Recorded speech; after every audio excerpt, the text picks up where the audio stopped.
പ്രസിഡന്റിനെയും 30 national council അംഗങ്ങളെയും തിരഞ്ഞെടുക്കാനുള്ള സംഘടനാ തെരഞ്ഞെടുപ്പിൻ്റെ പ്രോസസ്സാണ്. അതിലിടപെടാൻ എനിക്ക് അവകാശമില്ല. ഞാൻ തന്നെ പുതിയ പ്രസിഡൻ്റായത് സംഘടനാ തെരഞ്ഞെടുപ്പിലൂടെ ഈ 5 വർഷത്തെ മാറുന്നതിലൂടെയാണല്ലോ. അപ്പോൾ ഞങ്ങളുടെ പാർട്ടിക്കകത്ത് അങ്ങനെയുള്ള മാറ്റങ്ങളുണ്ട്. അതിനെ ഞങ്ങൾ എപ്പോഴും സ്വാഗതം ചെയ്തിട്ടുണ്ട്.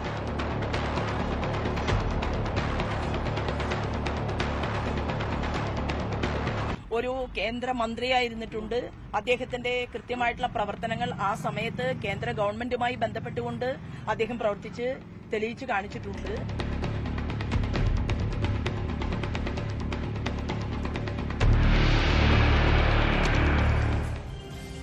കേരളത്തിൽ ഇനി ബിജെപിക്ക് ടെക്നോക്രാറ്റ് മുഖം.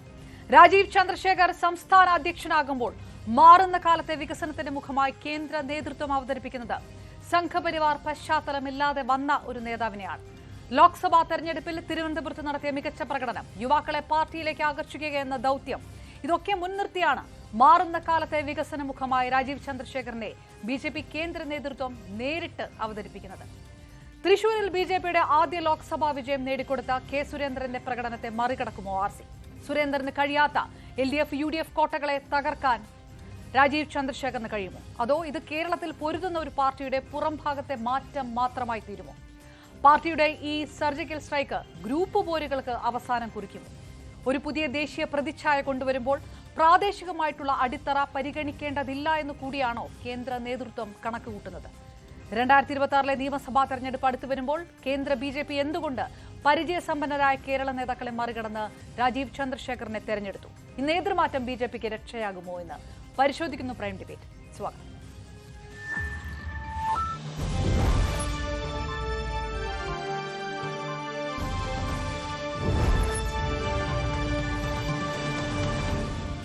പാനലിൽ ചേർന്ന രാഷ്ട്രീയ നിരീക്ഷകനായ ശ്രീജിത്ത് പണിക്കർ, കോൺഗ്രസ് നേതാവ് റോണി കെ ബേബി, രാഷ്ട്രീയ നിരീക്ഷകരായിട്ടുള്ള N ശ്രീകുമാറും ഒപ്പം BJP സഹയാത്രികൻ ബിജു നായരും 4 പേർക്കും പാനലിലേക്ക് സ്വാഗതം. ആദ്യം ശ്രീജിത്ത് പണിക്കർ. ശ്രീജിത്ത്, BJPയുടെ ആദ്യത്തെ ലോക്സഭാ സീറ്റ് നേടിക്കൊടുത്തത് ആ കാലഘട്ടം എന്ന് പറയുന്നത് കെ സുരേന്ദ്രൻ എന്ന നേതാവ് സംസ്ഥാന അധ്യക്ഷനായിരുന്ന കാലഘട്ടമാണ്.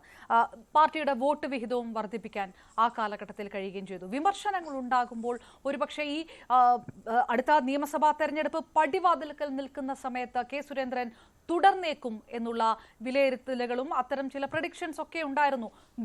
തീരുമാനിക്കുന്നത് കേന്ദ്ര നേതൃത്വമാണെങ്കിൽ പോലും. പക്ഷേ ഇതെല്ലാം മുഖവിലക്കെടുത്തുകൊണ്ട് കേന്ദ്ര നേതൃത്വം ഒരു തീരുമാനമെടുത്തു എന്നാണോ പെട്ടെന്ന് തോന്നുക? നിയമസഭാ തെരഞ്ഞെടുപ്പ് മുന്നിൽ നിൽക്കുമ്പോൾ ഈ നേതൃമാറ്റം ആ തരത്തിലൊരു സന്ദേശം നൽകുകയാണെങ്കിൽ അത് ഗുണം ചെയ്യുമോ? അപർണ, ഞാനിതിൽ മനസ്സിലാക്കുന്നത് കേന്ദ്രം എൻഫോഴ്സ് ചെയ്തിരിക്കുന്ന ഒരു തീരുമാനമാണ് എന്ന് തന്നെയാണ്. കാരണം കേരളത്തിൽ ശ്രീ രാജീവ് ചന്ദ്രശേഖറിന് വേണ്ടി റൂട്ട് ചെയ്യുന്ന പ്രാദേശിക നേതാക്കളോ സംസ്ഥാന നേതൃത്വത്തിലുള്ള ആൾക്കാരോ ഉണ്ട് എന്ന് ഞാൻ കരുതുന്നില്ല. അതുകൊണ്ട് തന്നെ അവിടെ കൂടുതലായിട്ട് സാധ്യത കൽപ്പിക്കപ്പെട്ട പേരുകളിൽ പഴയ പ്രസിഡന്റുമാരടക്കം ഒരുപക്ഷെ പ്രസിഡന്റ് സ്ഥാനത്തേക്ക് ഇത്തവണ വരും എന്ന് വിലയിരുത്തപ്പെട്ട കുറേയധികം ആൾക്കാരുടെ പേരുകളാണ് കേട്ടത്. പക്ഷേ എങ്കിൽ പോലും രാജീവ് ചന്ദ്രശേഖറിന് ഇവിടെ ഒരു സാധ്യതയുണ്ട് എന്ന് പറഞ്ഞതിന്റെ ഏറ്റവും പ്രധാനപ്പെട്ട കാരണം കഴിഞ്ഞ ലോക്സഭാ തെരഞ്ഞെടുപ്പ് കഴിഞ്ഞതിന് ശേഷവും അദ്ദേഹത്തിന് കേരളത്തിൽ ഉണ്ടായിരുന്ന ഒരു സാന്നിധ്യം തന്നെയാണ്. അപ്പോൾ ഈ കഴിഞ്ഞ ദിവസങ്ങളിലൊക്കെ തന്നെ മാധ്യമങ്ങൾ റിപ്പോർട്ട് ചെയ്തിരുന്നത് അദ്ദേഹത്തിനോട് തിരുവനന്തപുരത്ത് തുടരാനായിട്ട് ആവശ്യപ്പെട്ടു തുടങ്ങിയ പല കാര്യങ്ങളുമാണ്. എന്ന് വെച്ചാൽ കേന്ദ്ര നേതൃത്വം അദ്ദേഹത്തിനെ വളരെ കാര്യമായിട്ട് പരിഗണിക്കുന്നുണ്ട് എന്നും ഒരുപക്ഷെ നിലവിലുള്ള നേതാക്കന്മാരുടെ അപ്പുറത്തേക്ക്, അതിന് പല കാരണങ്ങളുണ്ടാകാം, പല ഫാക്ഷൻസ് ആയിട്ട് ഈ പാർട്ടി പ്രവർത്തിക്കുന്നുണ്ട് എന്നുള്ള തോന്നലൊക്കെ ഉണ്ടായിരിക്കാം. അപ്പൊ അങ്ങനെ ഒരു ഗ്രൂപ്പിലും ഉൾപ്പെടാത്ത, ഒരു ഫാക്ഷന്റെയും ഭാഗമല്ലാത്ത ഒരു വ്യക്തിക്ക് കേരളത്തിലെ BJPയുടെ കടിഞ്ഞാൺ കൊടുക്കുക എന്നുള്ള ഒരു കാര്യമുണ്ട്. 2, അദ്ദേഹത്തിന് കേന്ദ്ര നേതാക്കളുമായി നല്ല ഇക്വേഷനാണ്. കാരണം കഴിഞ്ഞ സർക്കാരിന്റെ കാലത്ത് അദ്ദേഹം IT മിനിസ്റ്റർ ആയിരുന്നു. അദ്ദേഹത്തിന്റെ താരതമ്യേന മെച്ചപ്പെട്ട പ്രകടനമായിരുന്നു. തന്നെയുമല്ല, അദ്ദേഹത്തിന്റെ വകുപ്പിനെ കുറിച്ച് കൃത്യമായിട്ടുള്ള ധാരണയും ഉണ്ടായിരുന്നു. അദ്ദേഹം ഇവിടെ കേരളത്തിലടക്കം അവരുടെ പല സ്റ്റാർട്ടപ്പ് മിഷന്റെ പരിപാടികളുമായി ബന്ധപ്പെട്ട്, സെമി കണ്ടക്ടറുമായി ബന്ധപ്പെട്ടിട്ടൊക്കെ തന്നെ അദ്ദേഹത്തിന്റെ കാഴ്ചപ്പാട്, രാജ്യത്തിന്റെ പുരോഗതി ഏത് ദിശയിലായിരിക്കണം തുടങ്ങിയ കാര്യങ്ങളെ പറ്റിയൊക്കെ തന്നെ വളരെ കൃത്യമായിട്ട് ആർട്ടിക്കുലേറ്റ് ചെയ്യുന്നത് നേരിട്ട് ഞാൻ കണ്ടിട്ടുമുള്ളതാണ്. അപ്പൊ അങ്ങനെയുള്ള കേപ്പബിലിറ്റി ഒക്കെ അദ്ദേഹത്തിനുണ്ട് എന്നതുകൊണ്ട് അദ്ദേഹത്തിനെ പോലെ ഈ ന്യൂട്രൽ ആയിട്ടുള്ള, അതായത് ഏതെങ്കിലും ഒരു ക്യാമ്പിൽ പെടാത്ത ഒരാളിനെ ഇവിടേക്ക് കൊണ്ടുവന്നു കഴിഞ്ഞാൽ കുറച്ച് മാറ്റങ്ങൾ ഉണ്ടാകും എന്നായിരിക്കാം ഒരുപക്ഷെ കേന്ദ്ര നേതൃത്വം പ്രതീക്ഷിച്ചിട്ടുണ്ടാവുക. അതുകൊണ്ട് തന്നെ ശ്രീ രാജീവ് ചന്ദ്രശേഖരന് ഉണ്ടാകുന്ന പ്രാവർത്തികമായിട്ടുള്ള ഏറ്റവും വലിയ ചാലഞ്ച് എന്ന് പറയുന്നത് പ്രാദേശികമായിട്ടുള്ള പിന്തുണ ഉറപ്പുവരുത്തുന്നത് എങ്ങനെയാണ് എന്നുള്ളതിലാണ്. നമുക്ക് പറയാം കേന്ദ്രം എൻഫോഴ്സ് ചെയ്തിരിക്കുന്ന നേതാവാണ്, അതുകൊണ്ട് തന്നെ കേന്ദ്രത്തിന്റെ തീരുമാനം എല്ലാവർക്കും ബൈൻഡിംഗ് ആണ് എന്നൊക്കെ പറയാമെങ്കിലും നമുക്കിപ്പോൾ ഈ BJPയുടെ തെരഞ്ഞെടുപ്പിലേക്ക് അല്ലെങ്കിൽ സംസ്ഥാന അധ്യക്ഷനെ തെരഞ്ഞെടുക്കുന്ന പ്രക്രിയയിലേക്ക് എത്തുന്നതിന് തൊട്ട് മുമ്പ് തന്നെ അവരുടെ ജില്ലാ ഘടകങ്ങളിൽ ഉൾപ്പെടെയുള്ള എല്ലാ ആൾക്കാരുടെയും തെരഞ്ഞെടുപ്പ് പൂർത്തീകരിച്ചിരുന്നു. അപ്പോൾ 14 ജില്ലകളല്ല, അവരുടെ പ്രവർത്തനത്തിനുള്ള എളുപ്പത്തിന് വേണ്ടി അവർ 30 ജില്ലകളാക്കി അതിലെല്ലാം തന്നെയുള്ള നേതൃനിരയെ അവർ പ്രഖ്യാപിച്ചു കഴിഞ്ഞു. ഈ നേതൃനിരയിലുള്ള ആൾക്കാരിൽ ആരും തന്നെ ശ്രീ രാജീവ് ചന്ദ്രശേഖരനെ റൂട്ട് ചെയ്യുന്ന ആൾക്കാരാണെന്നും ഞാൻ കരുതുന്നില്ല. അവർക്ക് എല്ലാവർക്കും തന്നെ വ്യക്തമായിട്ടുള്ള ഒരു ഫാക്ഷന്റെ ഭാഗമായിട്ടുള്ള ആൾക്കാരാണ് ബഹുഭൂരിപക്ഷം ആൾക്കാരും. അപ്പൊ അങ്ങനെയുള്ള ആൾക്കാരിലേക്ക് ഒരു സ്വാധീന ശക്തിയായി മാറുക, ഇദ്ദേഹത്തിന്റെ ലൈൻ ഓഫ് ആക്ഷൻ എന്താണോ അതിന് ഈ പ്രാദേശികമായിട്ടുള്ള ജില്ലാ തലത്തിലുള്ള നേതൃത്വത്തിനെ ചലിപ്പിക്കുക തുടങ്ങിയ പേഴ്സണൽ ആയിട്ടുള്ള ചാലഞ്ചാണ് അദ്ദേഹത്തിന് ഏറ്റവും കൂടുതലായിട്ടുള്ളത്. പൊളിറ്റിക്കലായിട്ടുള്ള കാര്യങ്ങൾ നോക്കുമ്പോൾ നമുക്കറിയാം, നേരത്തെ ഈ പറഞ്ഞതുപോലെ ഉടനെ തന്നെ വരുന്ന 2 പ്രധാനപ്പെട്ട തെരഞ്ഞെടുപ്പുകളുണ്ട്. അതിൽ തന്നെ രാഷ്ട്രീയമായിട്ടുള്ള ചാലഞ്ചുകളുണ്ട്. അത് രാജീവെന്നല്ല, മറ്റാരിരുന്നാലും അതിലുണ്ടാകുന്ന ചാലഞ്ചാണ്. പ്രത്യേകിച്ച് പന്തളം പോലെയുള്ള, പാലക്കാട് പോലെയുള്ള BJP നിലവിൽ അധികാരത്തിലുള്ള പല നഗരസഭകളിലും അവരുടെ നേതാക്കന്മാരുടെ ഇടയിൽ തന്നെയുള്ള പല പ്രശ്നങ്ങളും മറന്നീക്കി പുറത്തു വന്നിട്ടുണ്ട്. തിരുവനന്തപുരത്ത് അവർക്ക് 2 തവണയായിട്ടും അധികാരത്തിലേക്ക് എത്താനായിട്ട് കഴിയുന്നില്ല. ഏകദേശം സ്റ്റാഗ്നന്റ് ആയ രീതിയിലാണ് നിൽക്കുന്നത്. പല ഉപതെരഞ്ഞെടുപ്പുകളിലും അവർ പരാജയപ്പെടുകയും ചെയ്തു. അപ്പോൾ അവിടെയെല്ലാം തന്നെ പുതിയ സാന്നിധ്യമായി വരിക, തലസ്ഥാനത്ത് കോർപ്പറേഷൻ പിടിക്കുക, മറ്റുള്ള സ്ഥലങ്ങളിലൊക്കെ തന്നെ ഒരു വലിയ റീച്ച് ഉണ്ടാക്കുക, റൂട്ട് ഉണ്ടാക്കുക തുടങ്ങിയ കാര്യങ്ങളെല്ലാം അവരുടെ ഒരു രാഷ്ട്രീയമായിട്ടുള്ള ചാലഞ്ചാണ്. അതിനോടൊപ്പം തന്നെയാണ് സ്ഥാനാർത്ഥി നിർണയം എന്നത്. അതായത് പ്രത്യേകിച്ച് നിയമസഭാ തെരഞ്ഞെടുപ്പ് വരുന്ന സമയത്ത് ഏത് രീതിയിലാണ് സ്ഥാനാർത്ഥി നിർണയം എന്നത് വളരെ പാർട്ടിയെ സംബന്ധിച്ചിടത്തോളം വളരെ പ്രാധാന്യമുള്ള കാര്യമാണ്. കാരണം പാലക്കാട് ഉപതെരഞ്ഞെടുപ്പിൽ നമ്മൾ കണ്ടതാണ്, സ്ഥാനാർത്ഥിയെ നിർണ്ണയിക്കുന്ന സമയത്ത് തന്നെ അദ്ദേഹം പ്രസിഡന്റിന്റെ ആളാണ് എന്ന രീതിയിലത്തേക്കുള്ള ഒരു ആദ്യം അടക്കം പറച്ചിലായിരുന്നുവെങ്കിൽ പിന്നീട് അത് പ്രധാനപ്പെട്ട നേതാക്കന്മാരുടെ ഭാഗത്തു നിന്ന് തന്നെ പുറത്തേക്ക് വരുന്നത് കണ്ടതാണ്. അപ്പൊ അങ്ങനെയുള്ള പരിഗണനകൾ ഇല്ലാതെ എങ്ങനെയാണ് വിന്നബിലിറ്റിയെ മാത്രം കണ്ടുകൊണ്ട് അദ്ദേഹത്തിന്റെ നേരത്തെ അപർണ പറഞ്ഞതുപോലെയുള്ള ഒരു ടെക്നോക്രാറ്റ് അപ്രോച്ച് അല്ലെങ്കിൽ പ്രാക്ടിക്കൽ ആയിട്ടുള്ള ഒരു അപ്രോച്ച്, വിന്നബിലിറ്റി മാത്രം കാണുക, അങ്ങനെയുള്ള കാര്യങ്ങളൊക്കെ വെച്ചിട്ട് എങ്ങനെയാണ് സമ്മർദ്ദത്തിന് വിധേയനാകാതെ അദ്ദേഹം സ്ഥാനാർത്ഥി നിർണയം ഉൾപ്പെടെയുള്ള കാര്യങ്ങളുമായിട്ട് മുന്നോട്ട് പോവുക എന്നുള്ള പ്രശ്നമുണ്ട്. പക്ഷേ ഏറ്റവും പ്രാഥമികമായിട്ട് ഒരു പക്ഷേ അദ്ദേഹത്തിന് ചെയ്യാൻ കഴിയുന്നത് കുറച്ച് റെസ്പോൺസിബിൾ ആയിട്ടുള്ള ഒരു രാഷ്ട്രീയക്കാരൻ എന്ന നിലയിൽ അദ്ദേഹത്തിന് സാധിക്കുന്ന ഒരു കാര്യം അക്കൗണ്ടബിൾ ആയിട്ടുള്ള പ്രസ്താവനകൾ മാത്രം നടത്തുക എന്നുള്ളതാണ്. അപ്പോൾ നമുക്കറിയാം, ഏറ്റവും അടുത്ത് ശ്രീ PC ജോർജ് അടക്കമുള്ള നേതാക്കന്മാർ BJPയുടെ ഫോൾഡിലാണ് ഇപ്പോൾ അദ്ദേഹം നടത്തിയിരിക്കുന്ന പല പ്രസ്താവനകളും വർഗീയമായിട്ട് വരികയും അതിൽ നിയമ നടപടികളും ഒക്കെ ആയിട്ട് മറ്റുള്ള ആൾക്കാർ മുന്നോട്ട് പോവുകയും ചെയ്യുന്ന സാഹചര്യമുണ്ട്.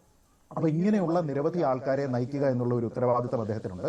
അതുകൊണ്ട് തന്നെ ഒരുപക്ഷെ അദ്ദേഹത്തിന്റെ മുൻഗാമിയുടേത് പോലെയുള്ള റെസ്പോൺസിബിൾ അല്ലാത്ത പ്രസ്താവനകൾ, മാധ്യമങ്ങളോട് മറ്റുള്ള ആൾക്കാരോട് മോശം രീതിയിലേക്കുള്ള ബന്ധം, ഇങ്ങനെയുള്ള കാര്യങ്ങളൊന്നും ഉണ്ടാകാതെ കുറച്ചുകൂടി അക്കൗണ്ടബിൾ ആയിട്ട് നിന്ന് കഴിഞ്ഞാൽ ആ BJP അധ്യക്ഷൻ എന്നുള്ള ഒരു പൊസിഷന് അത് ഏത് രാഷ്ട്രീയ പാർട്ടിയിലുള്ള ആൾക്കാരുടെ ഭാഗത്തു നിന്നാണെങ്കിലും കുറച്ച് റെസ്പെക്ടബിലിറ്റി ഉണ്ടാക്കാനായിട്ട് അദ്ദേഹത്തിന് സാധിക്കും. അപ്പൊ എനിക്ക് തോന്നുന്നത് അങ്ങനെയുള്ള ചിട്ടയായിട്ടുള്ള ഒരു പ്രകടനമാണ് അദ്ദേഹത്തിന് ഉണ്ടാവുക. പലപ്പോഴും നമ്മൾ കേൾക്കുന്ന ഒരു വലിയ വിമർശനം അദ്ദേഹത്തിന് ഈ താഴെ തട്ടിലേക്കുള്ള റൂട്ടുകൾ ഇല്ല എന്നാണ്. പക്ഷെ കഴിഞ്ഞ ലോക്സഭാ തെരഞ്ഞെടുപ്പ് നമ്മൾ പരിശോധിച്ചാൽ തിരുവനന്തപുരത്ത് തീരദേശ മേഖലകളിൽ അദ്ദേഹം വളരെ കൃത്യമായി കോൺസെൻട്രേറ്റ് ചെയ്തിട്ട് ക്യാമ്പയിൻ നടത്തുകയും കോവളം പോലെ, നെയ്യാറ്റിൻകര പോലെയുള്ള BJPക്ക് വലിയ ഗ്രിപ്പില്ലാത്ത സ്ഥലങ്ങളിൽ 3ാം സ്ഥാനത്ത് നിന്ന് 2ാമതേക്ക് വരികയും CPIയെ ബഹുദൂരം പിന്നിലാക്കുകയും ഒക്കെ ചെയ്തതാണ്. അപ്പൊ അതുകൊണ്ട് അദ്ദേഹത്തിന് പറയപ്പെടുന്ന ഒരു technocrat image, corporate outlook, sophisticated ആയിട്ടുള്ള വ്യക്തി എന്നതൊന്നും തന്നെ പ്രാദേശിക തട്ടിൽ സാധാരണക്കാരായിട്ടുള്ള ആൾക്കാരോട്, വിവിധ ജീവിത നിലവാരങ്ങളിലുള്ള വിവിധ തട്ടുകളിലുള്ള ആൾക്കാരോട്, പല തൊഴിലുകൾ ചെയ്യുന്ന ആൾക്കാരോടൊക്കെ തന്നെ സംവദിക്കുന്നതിനൊന്നും തന്നെ അദ്ദേഹത്തിന് തടസ്സമായിട്ടില്ല എന്ന് വേണം കരുതാൻ. തന്നെയുമല്ല, അദ്ദേഹത്തിനുള്ള ഈ കോർപ്പറേറ്റ് ഔട്ട്ലുക്ക് എന്നൊക്കെ പറയുന്നത് ഒരുപക്ഷെ യുവാക്കളെ കൂടുതൽ BJPയിലേക്ക് അടുപ്പിക്കാനുള്ള ഒരു സാധ്യത കൂടിയുണ്ട്. അപ്പൊ അങ്ങനെ നോക്കിക്കഴിഞ്ഞാൽ തെറ്റായിട്ടുള്ള ഒരു തീരുമാനമല്ല, വളരെ കൃത്യമായിട്ടുള്ള ഒരു പ്ലേസ്മെന്റ് ആണ് രാജീവ് ചന്ദ്രശേഖറിന്റേത്. അത് സംസ്ഥാനത്തിന്റെ നേതാക്കളുടെ താല്പര്യത്തിന് അനുസരിച്ചിട്ടല്ല. അതായത് ശ്രീത്ത് ഒരു പോയിന്റ് ഞാൻ ചോദിക്കട്ടെ, ഒരു വിന്നബിലിറ്റി എന്നുള്ള ഒരു വാക്ക്, അതായത് ഒരു സ്ഥാനാർത്ഥി എന്ന രീതിയിൽ ഇങ്ങനെ ഒരു കോർപ്പറേറ്റ് ഇമേജുമായിട്ട് അദ്ദേഹം വരുമ്പോൾ പോലും തിരുവനന്തപുരത്ത് ഉണ്ടാക്കിയ ആ വലിയ നേട്ടമുണ്ട്. വിജയത്തിന് തൊട്ടടുത്ത് വരെ വന്ന അത്രയും ടൈറ്റ് ആയിട്ടുള്ള മത്സരം ഇപ്പോഴുള്ള അധ്യക്ഷനെ സംബന്ധിച്ചിടത്തോളം ആ തരത്തിലുള്ള ഒരു ട്രാക്ക് റെക്കോർഡ് മുന്നിലോട്ട് വെക്കാൻ കഴിയുന്നില്ല. അത് ഈ തെരഞ്ഞെടുപ്പിലെ ഈ പെർഫോമൻസ് വ്യക്തിപരമായി അല്ലെങ്കിൽ ഒരു നേതാവ് എന്ന രീതിയിലുള്ള ആ പെർഫോമൻസ് കൂടി കേന്ദ്ര നേതൃത്വം കണക്കാക്കുന്നു എന്നുകൂടി ഇതിനകത്തുണ്ടോ? അല്ല, നിശ്ചയമായിട്ടും. കാരണം BJP ഇത്തവണ ജനങ്ങളുടെ ഇടയിൽ ഒരു ട്രാക്ഷൻ ഉണ്ടാക്കിയിരിക്കുന്ന മണ്ഡലങ്ങളിലെല്ലാം തന്നെ വ്യക്തിപ്രഭാവം എന്ന് പറയുന്നത് വളരെ പ്രധാനമായിട്ട് വന്നിരിക്കുന്ന ഒരു ഘടകമാണ്. അത് പാർട്ടിയുടേതായിട്ട് ഒരുപക്ഷെ ശക്തമായിട്ടുള്ള സ്വാധീനം ഉള്ളത് തിരുവനന്തപുരത്ത് മാത്രമാണ്. BJP വളരെ ഓർഗാനിക് ആയിട്ടുള്ള ഒരു വളർച്ച നേടിയിരിക്കുന്ന ഒരു ലോക്സഭാ കോൺസ്റ്റിറ്റ്യുവൻസി എന്ന് പറയുന്നത് ഇത് മാത്രമാണ്. തൃശ്ശൂരിലേതൊന്നും തന്നെ ഒരിക്കലും ഒരു പ്രധാനപ്പെട്ട നേതാവിന്റെയോ അല്ലെങ്കിൽ സംസ്ഥാന അധ്യക്ഷന്റെയോ മാത്രം ക്രെഡിറ്റിലേക്ക് പോകാവുന്ന വിജയമല്ല. അങ്ങനെ ആയിരുന്നുവെങ്കിൽ നമ്മൾ അതിൽ പരിഗണിക്കേണ്ടത് 7 അസംബ്ലി സെഗ്മെന്റുകളിൽ 6ലും സുരേഷ് ഗോപി ലീഡ് ചെയ്തതാണ്. എങ്കിൽ ഈ 6ഇടത്തും അടുത്ത തെരഞ്ഞെടുപ്പ് വരുന്ന സമയത്ത് BJP ഒരു ഫോർമിഡബിൾ ആയിട്ടുള്ള ഒരു സ്ഥാനാർത്ഥിയെ അവിടെ നിർത്തി അവരുടെ ജയപ്രതീതി ഉണ്ടാക്കണം. പക്ഷേ സുരേഷ് ഗോപി അല്ലാതെ മറ്റൊരാളാണ് അവിടെ നിൽക്കുന്നതെങ്കിൽ ആ സ്ഥാനത്തിന് തന്നെയുള്ള വിന്നബിലിറ്റി എത്രത്തോളം കുറയുമെന്നും മറ്റുള്ള അസംബ്ലി സെഗ്മെന്റുകളിലേക്ക് പോകുമ്പോൾ അത് എത്രത്തോളം കുറയുമെന്നും നമുക്കറിയാം. പക്ഷെ തിരുവനന്തപുരത്തെ സംബന്ധിച്ചിടത്തോളം BJPക്ക് തുടർച്ചയായിട്ട് അവരുടെ ഒരു വലിയ വോട്ട് ഷെയർ ഓർഗാനിക്കായിട്ട് തന്നെ കൊണ്ടുവന്നിരിക്കുന്ന ഒരു ചരിത്രമുണ്ട്. അപ്പൊ കഴിഞ്ഞ തവണ ഒരുപക്ഷെ അതിൽ കുറച്ച് ലാപ്സ് ഉണ്ടായി. 1 ലക്ഷം വോട്ടിന്റെ ഭൂരിപക്ഷത്തിലാണ് ശ്രീ ശശി തരൂർ ജയിക്കുന്നത്. പക്ഷെ ഇത്തവണ വന്നപ്പോഴേക്കും അതിനെ നാരോ ഡൗൺ ചെയ്യുന്നതിന് വേണ്ടിയിട്ടും ഒരുപക്ഷെ നഗര കേന്ദ്രീകൃതമായിട്ട് BJPക്ക് പറ്റിയിരുന്ന ഒരു പാളിച്ച, ഒരുപക്ഷെ അവരുടെ സംഘാടനത്തിലൊക്കെ ഉണ്ടായിരുന്ന ചില പാളിച്ചകൾ പരിഹരിക്കാൻ സാധിച്ചിരുന്നുവെങ്കിൽ ഈ കോസ്റ്റൽ ഏരിയയിലുള്ള 3 സീറ്റുകളിലും അവരുടെ പെർഫോമൻസ് ഒക്കെ നോക്കിക്കഴിഞ്ഞാൽ നിശ്ചയമായിട്ടും അദ്ദേഹത്തിന് ജയിക്കാൻ പറ്റുന്നത്. ഇപ്പൊ എത്ര മാർജിനിൽ അദ്ദേഹം പരാജയപ്പെട്ടോ അതേ മാർജിനിൽ ഒരുപക്ഷെ ജയിക്കാനുള്ള ഒരു സാഹചര്യം പോലും അവിടെ ഉണ്ടാകുമായിരുന്നു. അപ്പൊ അതിന് BJPയുടെ ഓർഗാനിക് വളർച്ചയും അദ്ദേഹത്തിന്റെ വ്യക്തിപരമായിട്ടുള്ള സ്വാധീനവും ഒക്കെ തന്നെ കാരണമായിട്ടുണ്ട്. ഒരൊറ്റ കാര്യം നോക്കിയാൽ മതി, അതായത് നേരത്തെ ഉണ്ടായിരുന്ന ശ്രീ ഒ രാജഗോപാൽ ആയിക്കോട്ടെ, അല്ലെങ്കിൽ ശ്രീ കുമ്മനം രാജശേഖരൻ, അല്ലെങ്കിൽ അങ്ങനെ ആര് സ്ഥാനാർത്ഥിയെ നമ്മൾ പരിഗണിച്ചു കഴിഞ്ഞാലും BJPയെ സംബന്ധിച്ചിടത്തോളം ഈ പല സെഗ്മെന്റുകളിൽ നിന്ന് കിട്ടുന്ന വോട്ടുകളിൽ ഒരുപക്ഷെ ലീസ്റ്റ് പ്രോബബിൾ ആയിട്ടുള്ള വ്യക്തിക്കാണ് ഏറ്റവും കൂടുതൽ വോട്ട് ഷെയർ കിട്ടിയിരിക്കുന്നത്. അതായത് കോവളത്തും നെയ്യാറ്റിൻകരയിലും ഏറ്റവും സോഫിസ്റ്റിക്കേറ്റഡ് എന്ന് പറയുന്ന രാജീവ് ചന്ദ്രശേഖരനാണ് കൂടുതൽ ട്രാക്ഷൻ ഉണ്ടായത്. അപ്പോൾ അത് കാണിക്കുന്നത് ഒരുപക്ഷെ അദ്ദേഹത്തിന് ആൾക്കാരുടെ പ്രശ്നങ്ങൾ മനസ്സിലാക്കാൻ കഴിയുന്നു. കാരണം തീരദേശവുമായി ബന്ധപ്പെട്ട് നിരവധി പ്രശ്നങ്ങളുണ്ട്. തീരദേശ ശോഷണം ഉൾപ്പെടെയുള്ള, മത്സ്യബന്ധനം എന്ന തൊഴിൽ ഉൾപ്പെടെയുള്ള കുറേയധികം ആശങ്കകളൊക്കെ തന്നെ അവർ പങ്കുവെക്കുന്നുണ്ട്. പിന്നീട് ഈ പോർട്ട് റിലേറ്റഡ് ആയിട്ടുള്ള കുറെ കൺസേൺസും ഉണ്ട്. അപ്പോൾ അതെല്ലാം തന്നെ ആൾക്കാരുമായിട്ട് സംവദിക്കുന്നതിനും അദ്ദേഹത്തിന്റെ സൊല്യൂഷൻ ഒരുപക്ഷെ വലിയൊരു വിഭാഗം ആൾക്കാർക്ക് സ്വീകാര്യമാവുന്നതിനും ഒക്കെ തന്നെ അദ്ദേഹത്തിന്റെ നേരിട്ടുള്ള ഇടപെടലൊക്കെ തന്നെ സഹായിച്ചിട്ടുണ്ട് എന്ന് വേണം മനസ്സിലാക്കാൻ. അപ്പോൾ അദ്ദേഹത്തിന് വ്യക്തി എന്ന രീതിയിൽ അദ്ദേഹം ഉണ്ടാക്കിയിരിക്കുന്ന ഒരു നേട്ടം അതുകൂടി കേന്ദ്ര നേതൃത്വം പരിഗണിച്ചിട്ടുണ്ട് എന്ന കാര്യത്തിൽ തർക്കമില്ല. ഒരുപക്ഷെ അദ്ദേഹത്തിന്റെ ക്രെഡിറ്റിലേക്ക് അതിനെ അവർ പരിഗണിക്കുന്ന സമയത്ത് BJPയുടെ പ്രാദേശിക ഘടകം, ജില്ലാ ഘടകം കുറച്ചുകൂടി കാര്യക്ഷമമായി പ്രവർത്തിച്ചിരുന്നുവെങ്കിൽ അദ്ദേഹത്തിന്റെ ജയം അസാധ്യമാകുമായിരുന്നില്ല എന്നൊരു ചിന്ത പോലും കേന്ദ്ര നേതൃത്വത്തിനുണ്ടെന്നാണ് ഞാൻ കരുതുന്നത്. ഓക്കെ, ശരി, നമുക്ക് മറ്റ് കാര്യങ്ങളിലേക്ക് കൂടെ വരാം. അത് ഏത് തരത്തിലാണ് ഗ്രൂപ്പ് സമവാക്യങ്ങൾ പൊളിക്കുക എന്നുള്ള വിഷയങ്ങളൊക്കെ ഉണ്ട്. പക്ഷേ ഇപ്പൊ ഈ പറഞ്ഞത് നിന്ന് ഞാൻ കോൺഗ്രസ് നേതാവ് ശ്രീ റോണി കെ ബേബി, ഒരു രാഷ്ട്രീയ സംഘടനയ്ക്ക് ഒരു നേതാവ് എന്നതിനപ്പുറത്തേക്ക് വിജയിച്ച അല്ലെങ്കിൽ വിജയത്തിന് തൊട്ടടുത്തെത്തിയ ഒരു നേതാവിനെ കൂടിയാണ് അവതരിപ്പിക്കുക എന്നുള്ളൊരു സന്ദേശം കൂടി കേന്ദ്ര നേതൃത്വം തരുന്നുണ്ടോ? UDF അധികാരത്തിലെത്തും അടുത്ത നിയമസഭാ തെരഞ്ഞെടുപ്പിൽ എന്നൊരു പ്രതീക്ഷയിലാണ് കോൺഗ്രസ് മുന്നോട്ട് പോകുന്നത്. ആ മുഖ്യമന്ത്രി ആരാകും എന്നുള്ള ചോദ്യത്തിനുള്ള പല പേരുകളിൽ ശശി തരൂർ എന്ന പേരുമുണ്ട്. ശശി തരൂർ പോലെയുള്ള അങ്ങനെ ഒരു വലിയ കോൺഗ്രസ് നേതാവിനോട് ഏറ്റുമുട്ടുകയും അത് വളരെ ബ്രിമ്മിൽ മാത്രം ശശി തരൂരിന്റെ വിജയം ഒതുക്കുകയും ചെയ്ത ഒരാൾ കൂടിയാണ് ശ്രീ രാജീവ് ചന്ദ്രശേഖർ. അങ്ങനെ ഒരാളെ ഞങ്ങൾ അടുത്ത നിയമസഭാ തെരഞ്ഞെടുപ്പിൽ BJPയുടെ മുഖമാക്കുന്നു എന്നുകൂടി കേന്ദ്ര നേതൃത്വം ഇതിനകത്ത് പറയുന്നുണ്ട്. അത് ഏത് തരത്തിൽ കാണും? BJP അതിന്റെ പുതിയ സംസ്ഥാന അധ്യക്ഷനെ തെരഞ്ഞെടുക്കുന്നത് അത് പൂർണ്ണമായിട്ടും അവരുടെ ഇന്റേണൽ കാര്യമാണ്. അവർക്ക് പൂർണ്ണമായിട്ടും അതിനുള്ള സ്വാതന്ത്ര്യമുണ്ട്. പക്ഷേ അത് തീർച്ചയായിട്ടും കോൺഗ്രസ് രാഷ്ട്രീയവുമായി ബന്ധിപ്പിച്ചുകൊണ്ട് അവരുടെ സ്ട്രാറ്റജി പ്ലാൻ ചെയ്യുമ്പോൾ തീർച്ചയായിട്ടും അതിനകത്ത് അഭിപ്രായം പറയാനുള്ള അവകാശം കോൺഗ്രസിനുണ്ട്. ഇപ്പോൾ ഇവിടെ അപർണ പറഞ്ഞ ആ ഒരു നരേറ്റീവ് ഉണ്ടല്ലോ, ശശി തരൂരിനെ കോൺഗ്രസ് മുഖ്യമന്ത്രി സ്ഥാനാർത്ഥിയായിട്ട് പരിഗണിക്കുന്നു. അപ്പോൾ ശശി തരൂരിനെ അവിടെ പരിഗണിക്കുന്നു എന്ന് പറഞ്ഞില്ല. പല കൂട്ടങ്ങൾ ഈ ചർച്ച ചെയ്യപ്പെടുന്ന പല പേരുകളിൽ അദ്ദേഹത്തിന്റെ പേരുമുണ്ടല്ലോ എന്ന് മാത്രമേ പറഞ്ഞുള്ളൂ. ഞാൻ പറഞ്ഞ അത്രയും പ്രാധാന്യമുള്ള ഒരു കോൺഗ്രസ് നേതാവ് ശശി തരൂർ എന്ന് ധ്വനിപ്പിക്കാൻ വേണ്ടിയിട്ടാണ് ഞാൻ ആ സെന്റൻസ് പറഞ്ഞത്. ബാക്കി പാർട്ടിയുടെ കാര്യം വളരെ കൃത്യമായി ഞാൻ കാര്യം ചൂണ്ടിക്കാണിച്ചുകൊണ്ട് BJP ഒരു സംസ്ഥാന അധ്യക്ഷനെ അവതരിപ്പിക്കുമ്പോൾ അത് ഒരിക്കലും ഒരു കോൺഗ്രസിലെ ഒരു നേതാവിന് ഈക്വൽ ആക്കുന്നതിന് വേണ്ടിയാണ് എന്നുള്ളൊരു നരേറ്റീവ് ഏതെങ്കിലും BJPയുടെ ആ സ്ട്രാറ്റജിയെ മറച്ചു വെക്കാൻ വേണ്ടിയിട്ട് ഉപയോഗിക്കേണ്ടതില്ല എന്ന വാദമാണ് എനിക്ക് പറയാനുള്ളത്. ഇത് വളരെ വ്യക്തമായിട്ട് ഇത് നൽകുന്ന പൊതുസമൂഹത്തിന് നൽകുന്ന സന്ദേശമാണ് രാജീവ് ചന്ദ്രശേഖർ. കാരണം ആ ഒരു ആംഗിളിലാണ് സംസാരിക്കാൻ വേണ്ടി ആഗ്രഹിക്കുന്നത്. അതായത് BJPയുടെ ഒരു ആഭ്യന്തര രാഷ്ട്രീയത്തിലേക്കോ അല്ലെങ്കിൽ BJPയുടെ ഇന്റേണൽ പൊളിറ്റിക്സിലേക്കോ കടക്കാൻ വേണ്ടി ഞാൻ ആഗ്രഹിക്കുന്നില്ല. പക്ഷെ ഇത് വളരെ കൃത്യമായിട്ട് ഒരു കാൽക്കുലേറ്റഡ് മൂവാണ്. അതെന്താണ് ആ മൂവ്? അതുകൊണ്ടാണ് കോൺഗ്രസിന് അതിനോട് പ്രതികരിക്കേണ്ടി വരുന്നത്. ഇത് വളരെ കൃത്യമായി തന്നെ കേരളത്തില് കഴിഞ്ഞ ഏതാനും കാലങ്ങളായി നിലനിൽക്കുന്ന ഒരു CPM BJP ഒരു അന്തർധാരയുണ്ട്, സജീവമായി നിൽക്കുന്ന ഒരു ധാരയുണ്ട്, ബന്ധമുണ്ട്. അതിനെ പരിപോഷിപ്പിക്കുന്നതിന് വേണ്ടി മാത്രമായിട്ടാണ് ഇപ്പോൾ ഈ രാജീവ് ചന്ദ്രശേഖരനെ ഇവിടെ ഇപ്പോൾ ഈ BJPയുടെ സംസ്ഥാന പ്രസിഡന്റായി കൊണ്ടുവന്നിരിക്കുന്നത്. ഇവിടെ നമുക്കറിയാം അദ്ദേഹത്തിന് ഒരു 6 മാസത്തെ പരിചയം മാത്രമേ കേരള രാഷ്ട്രീയത്തിലുള്ളൂ. കൃത്യമായി പറഞ്ഞാൽ കഴിഞ്ഞ ലോക്സഭാ തെരഞ്ഞെടുപ്പില് അദ്ദേഹം തിരുവനന്തപുരം മണ്ഡലത്തിൽ സ്ഥാനാർത്ഥി വരുമ്പോൾ മാത്രമാണ് അദ്ദേഹത്തിന് കേരളം. ഇവിടെ നമുക്ക് അതിനു മുമ്പ് അറിയാം അദ്ദേഹം ഒരു ബാംഗ്ലൂർ ബേസ്ഡ് പൊളിറ്റീഷ്യൻ ആയിരുന്നു. അദ്ദേഹം ആദ്യമായി കർണാടകയിൽ നിന്നാണ് രാജ്യസഭയിലേക്ക് എത്തുന്നത്. പിന്നീടാണ് അദ്ദേഹം BJP നേതാവ് ആകുന്നത്, മന്ത്രിയാകുന്നത്. ഇപ്പോൾ കേരള രാഷ്ട്രീയത്തിലെ ഒരു 6 മാസത്തെ പരിചയം മാത്രമാണ് രാജീവ് ചന്ദ്രശേഖർക്കുള്ളത്. ഇപ്പോൾ പറയുന്നു അവിടെ തിരുവനന്തപുരം ലോക്സഭാ മണ്ഡലത്തിൽ ശക്തമായ മത്സരം കാഴ്ചവെച്ചതാണ് അദ്ദേഹത്തെ സംസ്ഥാന പ്രസിഡന്റായി പരിഗണിക്കുവാനുള്ള യോഗ്യതയെങ്കിൽ ഇതിനു മുമ്പ് രാജഗോപാൽ ഉണ്ടായിരുന്നല്ലോ. രാജഗോപാൽ 10,000 വോട്ടിൽ താഴെ മാർജിനാണ് ശശി തരൂരിനോട് തോറ്റത്. ഇവിടെ ഇദ്ദേഹം ഏകദേശം 25,000 മാർജിനിലേക്കാണ് രാജീവ് ചന്ദ്രശേഖർ പോയിരിക്കുന്നത്. അപ്പോൾ ഏറ്റവും മാർജിൻ കുറച്ച് തോറ്റത് ആരാണെന്ന് ചോദിച്ചു കഴിഞ്ഞാൽ രാജഗോപാലാണ്. രാജഗോപാൽ ഒരിക്കലും പിന്നീട് BJPയുടെ സ്റ്റേറ്റ് പ്രസിഡന്റ് വന്നിട്ടില്ല. ഇവിടെ വളരെ വ്യക്തമാണ്. ഇവിടെ K. സുരേന്ദ്രനെ മുന്നിൽ നിർത്തിക്കൊണ്ട് BJP കളിച്ച രാഷ്ട്രീയം എന്താ? കഴിഞ്ഞ 5 വർഷം ഇവിടെ കോൺഗ്രസിനെ ദുർബലപ്പെടുത്തുക. ഈ 5 വർഷം BJPയുടെ ക്യാമ്പയിൻ മുഴുവൻ കോൺഗ്രസിനെതിരായിരുന്നു. കേരളം ഭരിക്കുന്ന പിണറായി വിജയനെതിരെ അവർ ഒന്നും പറഞ്ഞിട്ടില്ല. അതൊരു കൃത്യമായ രാഷ്ട്രീയം. കാരണം എന്താ? ഇവിടെ K. സുരേന്ദ്രൻ ഒരുപാട് കേസുകളുണ്ട്. നമുക്കറിയാം, ഈ പറയുന്ന കൊടകര കുഴൽപ്പണ കേസ് ഉൾപ്പെടെ, മഞ്ചേശ്വരം തെരഞ്ഞെടുപ്പ് കേസ് ഉൾപ്പെടെ പല കേസുകളിലും K. സുരേന്ദ്രനെ ഈ സംസ്ഥാന സർക്കാർ സഹായിച്ചു. തിരിച്ച് സംസ്ഥാന സർക്കാരിനെയും BJPയുടെ കേന്ദ്ര നേതൃത്വം സഹായിച്ചു. പിണറായി വിജയന്റെ മകൾ ഉൾപ്പെടെയുള്ള, അല്ലെ തൃശ്ശൂരിലെ ബാങ്ക്, പിന്നെ ഈ ക്രമക്കേടുകൾ ഉൾപ്പെടെയുള്ള എത്രയോ വിഷയങ്ങളില്, അല്ലെ ലാവ്ലിൻ കേസ് ഉൾപ്പെടെയുള്ള എത്രയോ വിഷയങ്ങളിൽ ഇപ്പം ഇവരുടെ രണ്ടുപേരും പൊതുശത്രുവാരാണ്. ഇതിനകത്ത് ഇനി മറന്നിരിക്കേണ്ട കാര്യമില്ല. വളരെ വ്യക്തമാണ്. കാരണം CPM തന്നെ ഇപ്പോൾ പറയുന്നുണ്ട് BJP ഫാസിസ്റ്റ് അല്ല, RSS ഫാസിസ്റ്റ് അല്ല, RSS എന്ന് പറയുന്നത് നിയോ ഫാസിസ്റ്റ് അല്ല. ഇവർക്ക് വളരെ കൃത്യമായി തന്നെ എന്താ ഒരു വീരപരിവേഷം ചാർത്തി കൊടുത്തുകൊണ്ട് RSS ഒക്കെ വല്ലാണ്ട് ആഘോഷിക്കുക. നോക്കുക, കേരളത്തിലെ CPM ആണ് ഞങ്ങൾക്ക് ഏറ്റവും നല്ല സർട്ടിഫിക്കറ്റ് നൽകിയിരിക്കുന്നത്. RSSന്റെ മുഖപത്രം ഒബ്സർവർ ലേഖനം എഴുതുന്നു, മുഖപ്രസംഗം എഴുതുന്നു. നോക്കൂ, CPM ആണ് പറയുന്നത് ഞങ്ങൾക്ക് ഏറ്റവും നല്ല സർട്ടിഫിക്കറ്റ് നൽകുന്നു. അപ്പോൾ വളരെ വ്യക്തമായി ഞാനൊരു കാര്യം ഉടക്കത്തെ പറയാം. കഴിഞ്ഞ തെരഞ്ഞെടുപ്പിൽ, നിയമസഭാ തെരഞ്ഞെടുപ്പിൽ ഇവിടെ K. സുരേന്ദ്രൻ പറഞ്ഞതാ ഞങ്ങൾക്ക് 35 സീറ്റ് കിട്ടിയാൽ കേരളം BJP ഭരിക്കും. അത് തന്നെയാണ് ഇപ്പോൾ ഈ പറയുന്ന രാജീവ് ചന്ദ്രശേഖർ ഇവിടെ പ്രധാനമന്ത്രി നരേന്ദ്രമോദിനും അമിത്ഷാന്റെ മുമ്പിൽ പറഞ്ഞിരിക്കുന്നത്. അടുത്ത നിയമസഭാ തെരഞ്ഞെടുപ്പിൽ നമ്മൾ 15 സീറ്റ് കേരളത്തിൽ നേടും. 15 സീറ്റ് നേടിയാൽ കേരളം നമ്മൾ ഭരിക്കും. എങ്ങനെയാണ് 15 സീറ്റ് നേടുന്ന BJP കേരളം ഭരിക്കാൻ പോകുന്നത്? അവിടെയാണ് വളരെ കൃത്യമായി തന്നെ ഇവിടെ CPM-ഉം BJP-യുമായിട്ടുള്ള ഇവരുടെ രാഷ്ട്രീയം വളരെ വ്യക്തമായത്. രണ്ടുപേർക്കും ആഗ്രഹം കോൺഗ്രസ് വിരുദ്ധ രാഷ്ട്രീയമാണ്.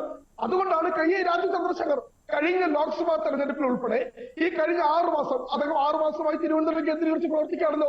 അദ്ദേഹത്തിന്റെ സോഷ്യൽ മീഡിയ അക്കൗണ്ടുകൾ ഞാൻ ഈ ചർച്ചയിലേക്ക് വരുന്നതിന് മുമ്പ് പരിശോധിച്ചു. എവിടെയെങ്കിലും അദ്ദേഹം CPM-നെ കുറ്റം പറഞ്ഞിട്ടുണ്ടോ? CPM-നെ വിമർശിച്ചിട്ടുണ്ടോ? അദ്ദേഹത്തിന്റെ രാഷ്ട്രീയം മുഴുവൻ കോൺഗ്രസ് വിരുദ്ധ രാഷ്ട്രീയം. അതെന്താണ്? കേരളത്തിലെ ഏറ്റവും പ്രധാനപ്പെട്ട പ്രതിപക്ഷ പാർട്ടിയെ നിൽക്കുന്ന അടുത്ത തെരഞ്ഞെടുപ്പിൽ 2026 നിയമസഭാ തെരഞ്ഞെടുപ്പിൽ ജയിക്കുവാനുള്ള എല്ലാ സാധ്യതകളുമുള്ള കോൺഗ്രസിനെതിരെ എല്ലാവരും ഇവരാണ് സംസാരിക്കുന്നത്. ഇവരാണ് സംസാരിക്കുന്നത്, കോൺഗ്രസിനെതിരെയാണ് സംസാരിക്കുന്നത്. CPM-നെതിരെ കേരളം ഭരിക്കുന്ന, അല്ലെങ്കിൽ കഴിഞ്ഞ 9 വർഷമായി കേരളത്തിൽ ഇത്രയും ഉണ്ടാക്കിക്കൊണ്ട് കേരളത്തിന്റെ സമ്പദ് വ്യവസ്ഥ തകർന്ന് തരിപ്പണമായി സമസ്ത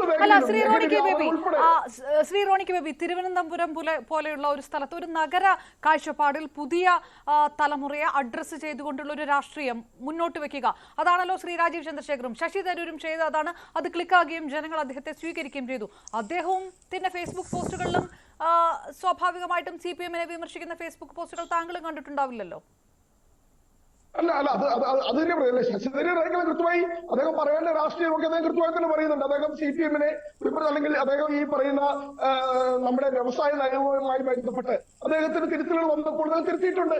കൃപേഷ് ശരത്ലാൽ വിഷയത്തിൽ കേരളത്തിൽ അക്രമ രാഷ്ട്രീയം അഴിച്ചുവിടുന്നത് മുഴുവൻ CPM ആണെന്ന് വളരെ കൃത്യമായി തന്നെ അദ്ദേഹം ശശി തരൂർ വിമർശിച്ചിട്ടുണ്ട്.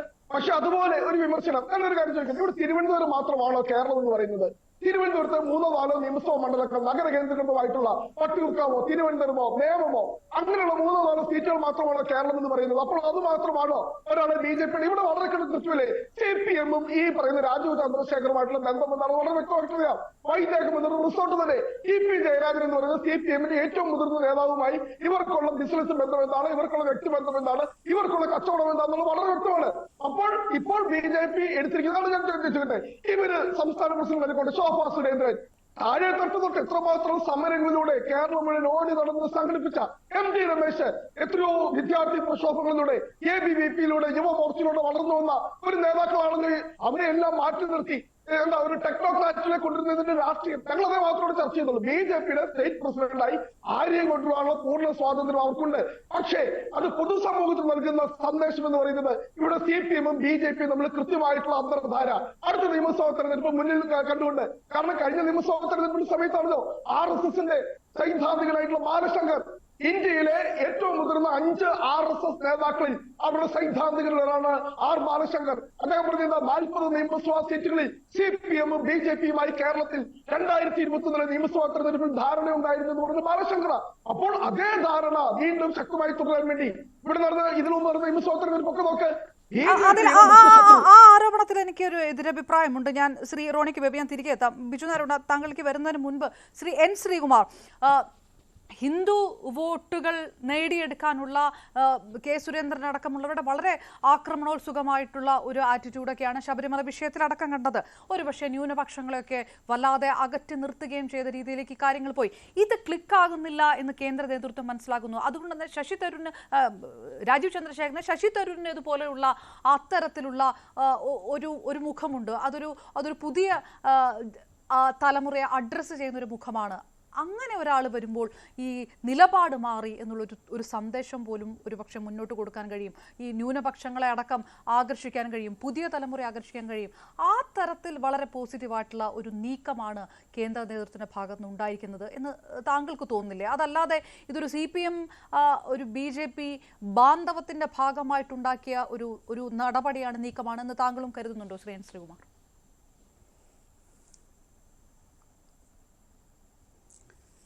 നോക്കൂ അപർണ, എനിക്ക് എക്കോ വരുന്നുണ്ട്. ശ്രീ രാജീവ് ചന്ദ്രശേഖരനെ ഔദ്യോഗികമായിട്ട് നാളെ പ്രഖ്യാപിക്കുകയുള്ളൂ. അപ്പോൾ അദ്ദേഹം വരുമെന്നുള്ള ഒരു ധാരണയിലാണ് നമ്മൾ സംസാരിക്കുന്നത്.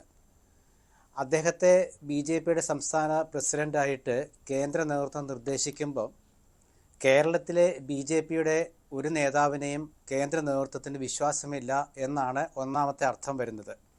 കാരണം ഇവിടെ ഒരുപാട് നേതാക്കൾ തുല്യരായിട്ടുണ്ട്, ഒരുപാട് പേര് പ്രസിഡൻ്റാകാൻ താല്പര്യപ്പെട്ടവരുണ്ട്. പക്ഷേ അവരെല്ലാം മാറ്റിക്കൊണ്ട് ഒരു പുതിയ മുഖത്തെ അവതരിപ്പിക്കുന്നു എന്ന് പറയുമ്പോൾ ഇവിടെയുള്ള നേതാക്കളൊന്നും ഈ BJPയെ കേരളത്തിൽ നയിക്കാൻ പോരാ എന്നൊരു സന്ദേശമാണ് കേന്ദ്ര നേതൃത്വം നൽകുന്നത്. ഇവിടെ ശ്രീ രാജീവ് ചന്ദ്രശേഖർ വരുമ്പോൾ അദ്ദേഹം വളരെ മിടുക്കനാണ്, അക്കാഡമിഷ്യനാണ്, അതുപോലെ സാങ്കേതിക രംഗത്ത് അദ്ദേഹം പ്രബലനാണ്, വലിയൊരു മാധ്യമ സ്ഥാപനത്തിൻ്റെ ഉടമയാണ്. അതൊക്കെ ശരിയാണ്. പക്ഷേ കേരളത്തിലെ മുന്നണി രാഷ്ട്രീയത്തിൽ പ്രായോഗിക തലത്തിലേക്ക് വരുമ്പോൾ രാജീവ് ചന്ദ്രശേഖരൻ എത്രത്തോളം വിജയിക്കുമെന്ന് നമുക്കിപ്പോൾ പറയാൻ കഴിയില്ല. കാരണം അദ്ദേഹം ഒരു രാഷ്ട്രീയക്കാരനല്ല. അദ്ദേഹം ഒരു പരിപൂർണ പ്രായോഗിക രാഷ്ട്രീയത്തിൻ്റെ പ്രയോക്താവുമല്ല. ഇടക്കാലത്ത് വെച്ച് തിരുവനന്തപുരത്ത് തെരഞ്ഞെടുപ്പ് തോൽവിക്ക് ശേഷം അദ്ദേഹത്തിൻ്റെതായൊരു പ്രസ്താവന അദ്ദേഹത്തിൻ്റെ ഫേസ്ബുക്കിൽ വന്നാൽ നമുക്ക് ഓർക്കുന്നുണ്ടാകും. രാഷ്ട്രീയം ഉപേക്ഷിക്കുന്നു എന്ന രീതിയിലൊരു പ്രസ്താവന വന്നു. പിന്നെ അദ്ദേഹം തിരുത്തി എന്നാണ് കണ്ടത്. അങ്ങനെയാണ് തോന്നുന്ന ആ പ്രസ്താവന. എനിക്ക് രാഷ്ട്രീയം മടുത്തു, അങ്ങനെ എന്തോ ആണതിൽ. അപ്പോൾ അങ്ങനെയൊക്കെ ചിന്തിച്ച ഒരാൾ ഇവിടെ പ്രസിഡൻ്റായിട്ട് വരുമ്പോൾ കേരളത്തിലെ BJPയുടെ പ്രവർത്തകർക്കിടയിൽ ഉണ്ടാകാവുന്ന ഒരു അരക്ഷിതാവസ്ഥയുണ്ട്. എന്ന് വെച്ചാൽ അവർ ദിവസവും കാണുന്നൊരു മുഖമല്ല, ഒരു പ്രായോഗിക രാഷ്ട്രീയ നേതാവിൻ്റെ മുഖമല്ല രാജീവിനുള്ളത്. അതേ വളരെ വളരെ ബഹുമാന്യതനാണ്, യാതൊരു സംശയവുമില്ല. പ്രായോഗിക രാഷ്ട്രീയം കഴിഞ്ഞ വർഷത്തെ തെരഞ്ഞെടുപ്പ് സമയത്ത് ഈ ചോദ്യം വന്നതാണ്. പക്ഷെ തീരദേശ മേഖലയിൽ നടക്കം ഈ വോട്ടുകൾ ഉറപ്പിക്കാൻ, ഈ ആൾക്കാരുമായിട്ട് മിങ്കിൾ ചെയ്യാൻ അത്തരം വലിയൊരു ശക്തമായ ക്യാമ്പയിൻ നടത്താൻ ശ്രീ രാജീവ് ചന്ദ്രശേഖരന് കഴിഞ്ഞു. അതുകൊണ്ട് ഈ ചോദ്യം ആ സമയത്ത് തന്നെ അപ്രസക്തമായി പോയില്ലേ എന്നുള്ളതാണ് എൻ്റെ സംശയം.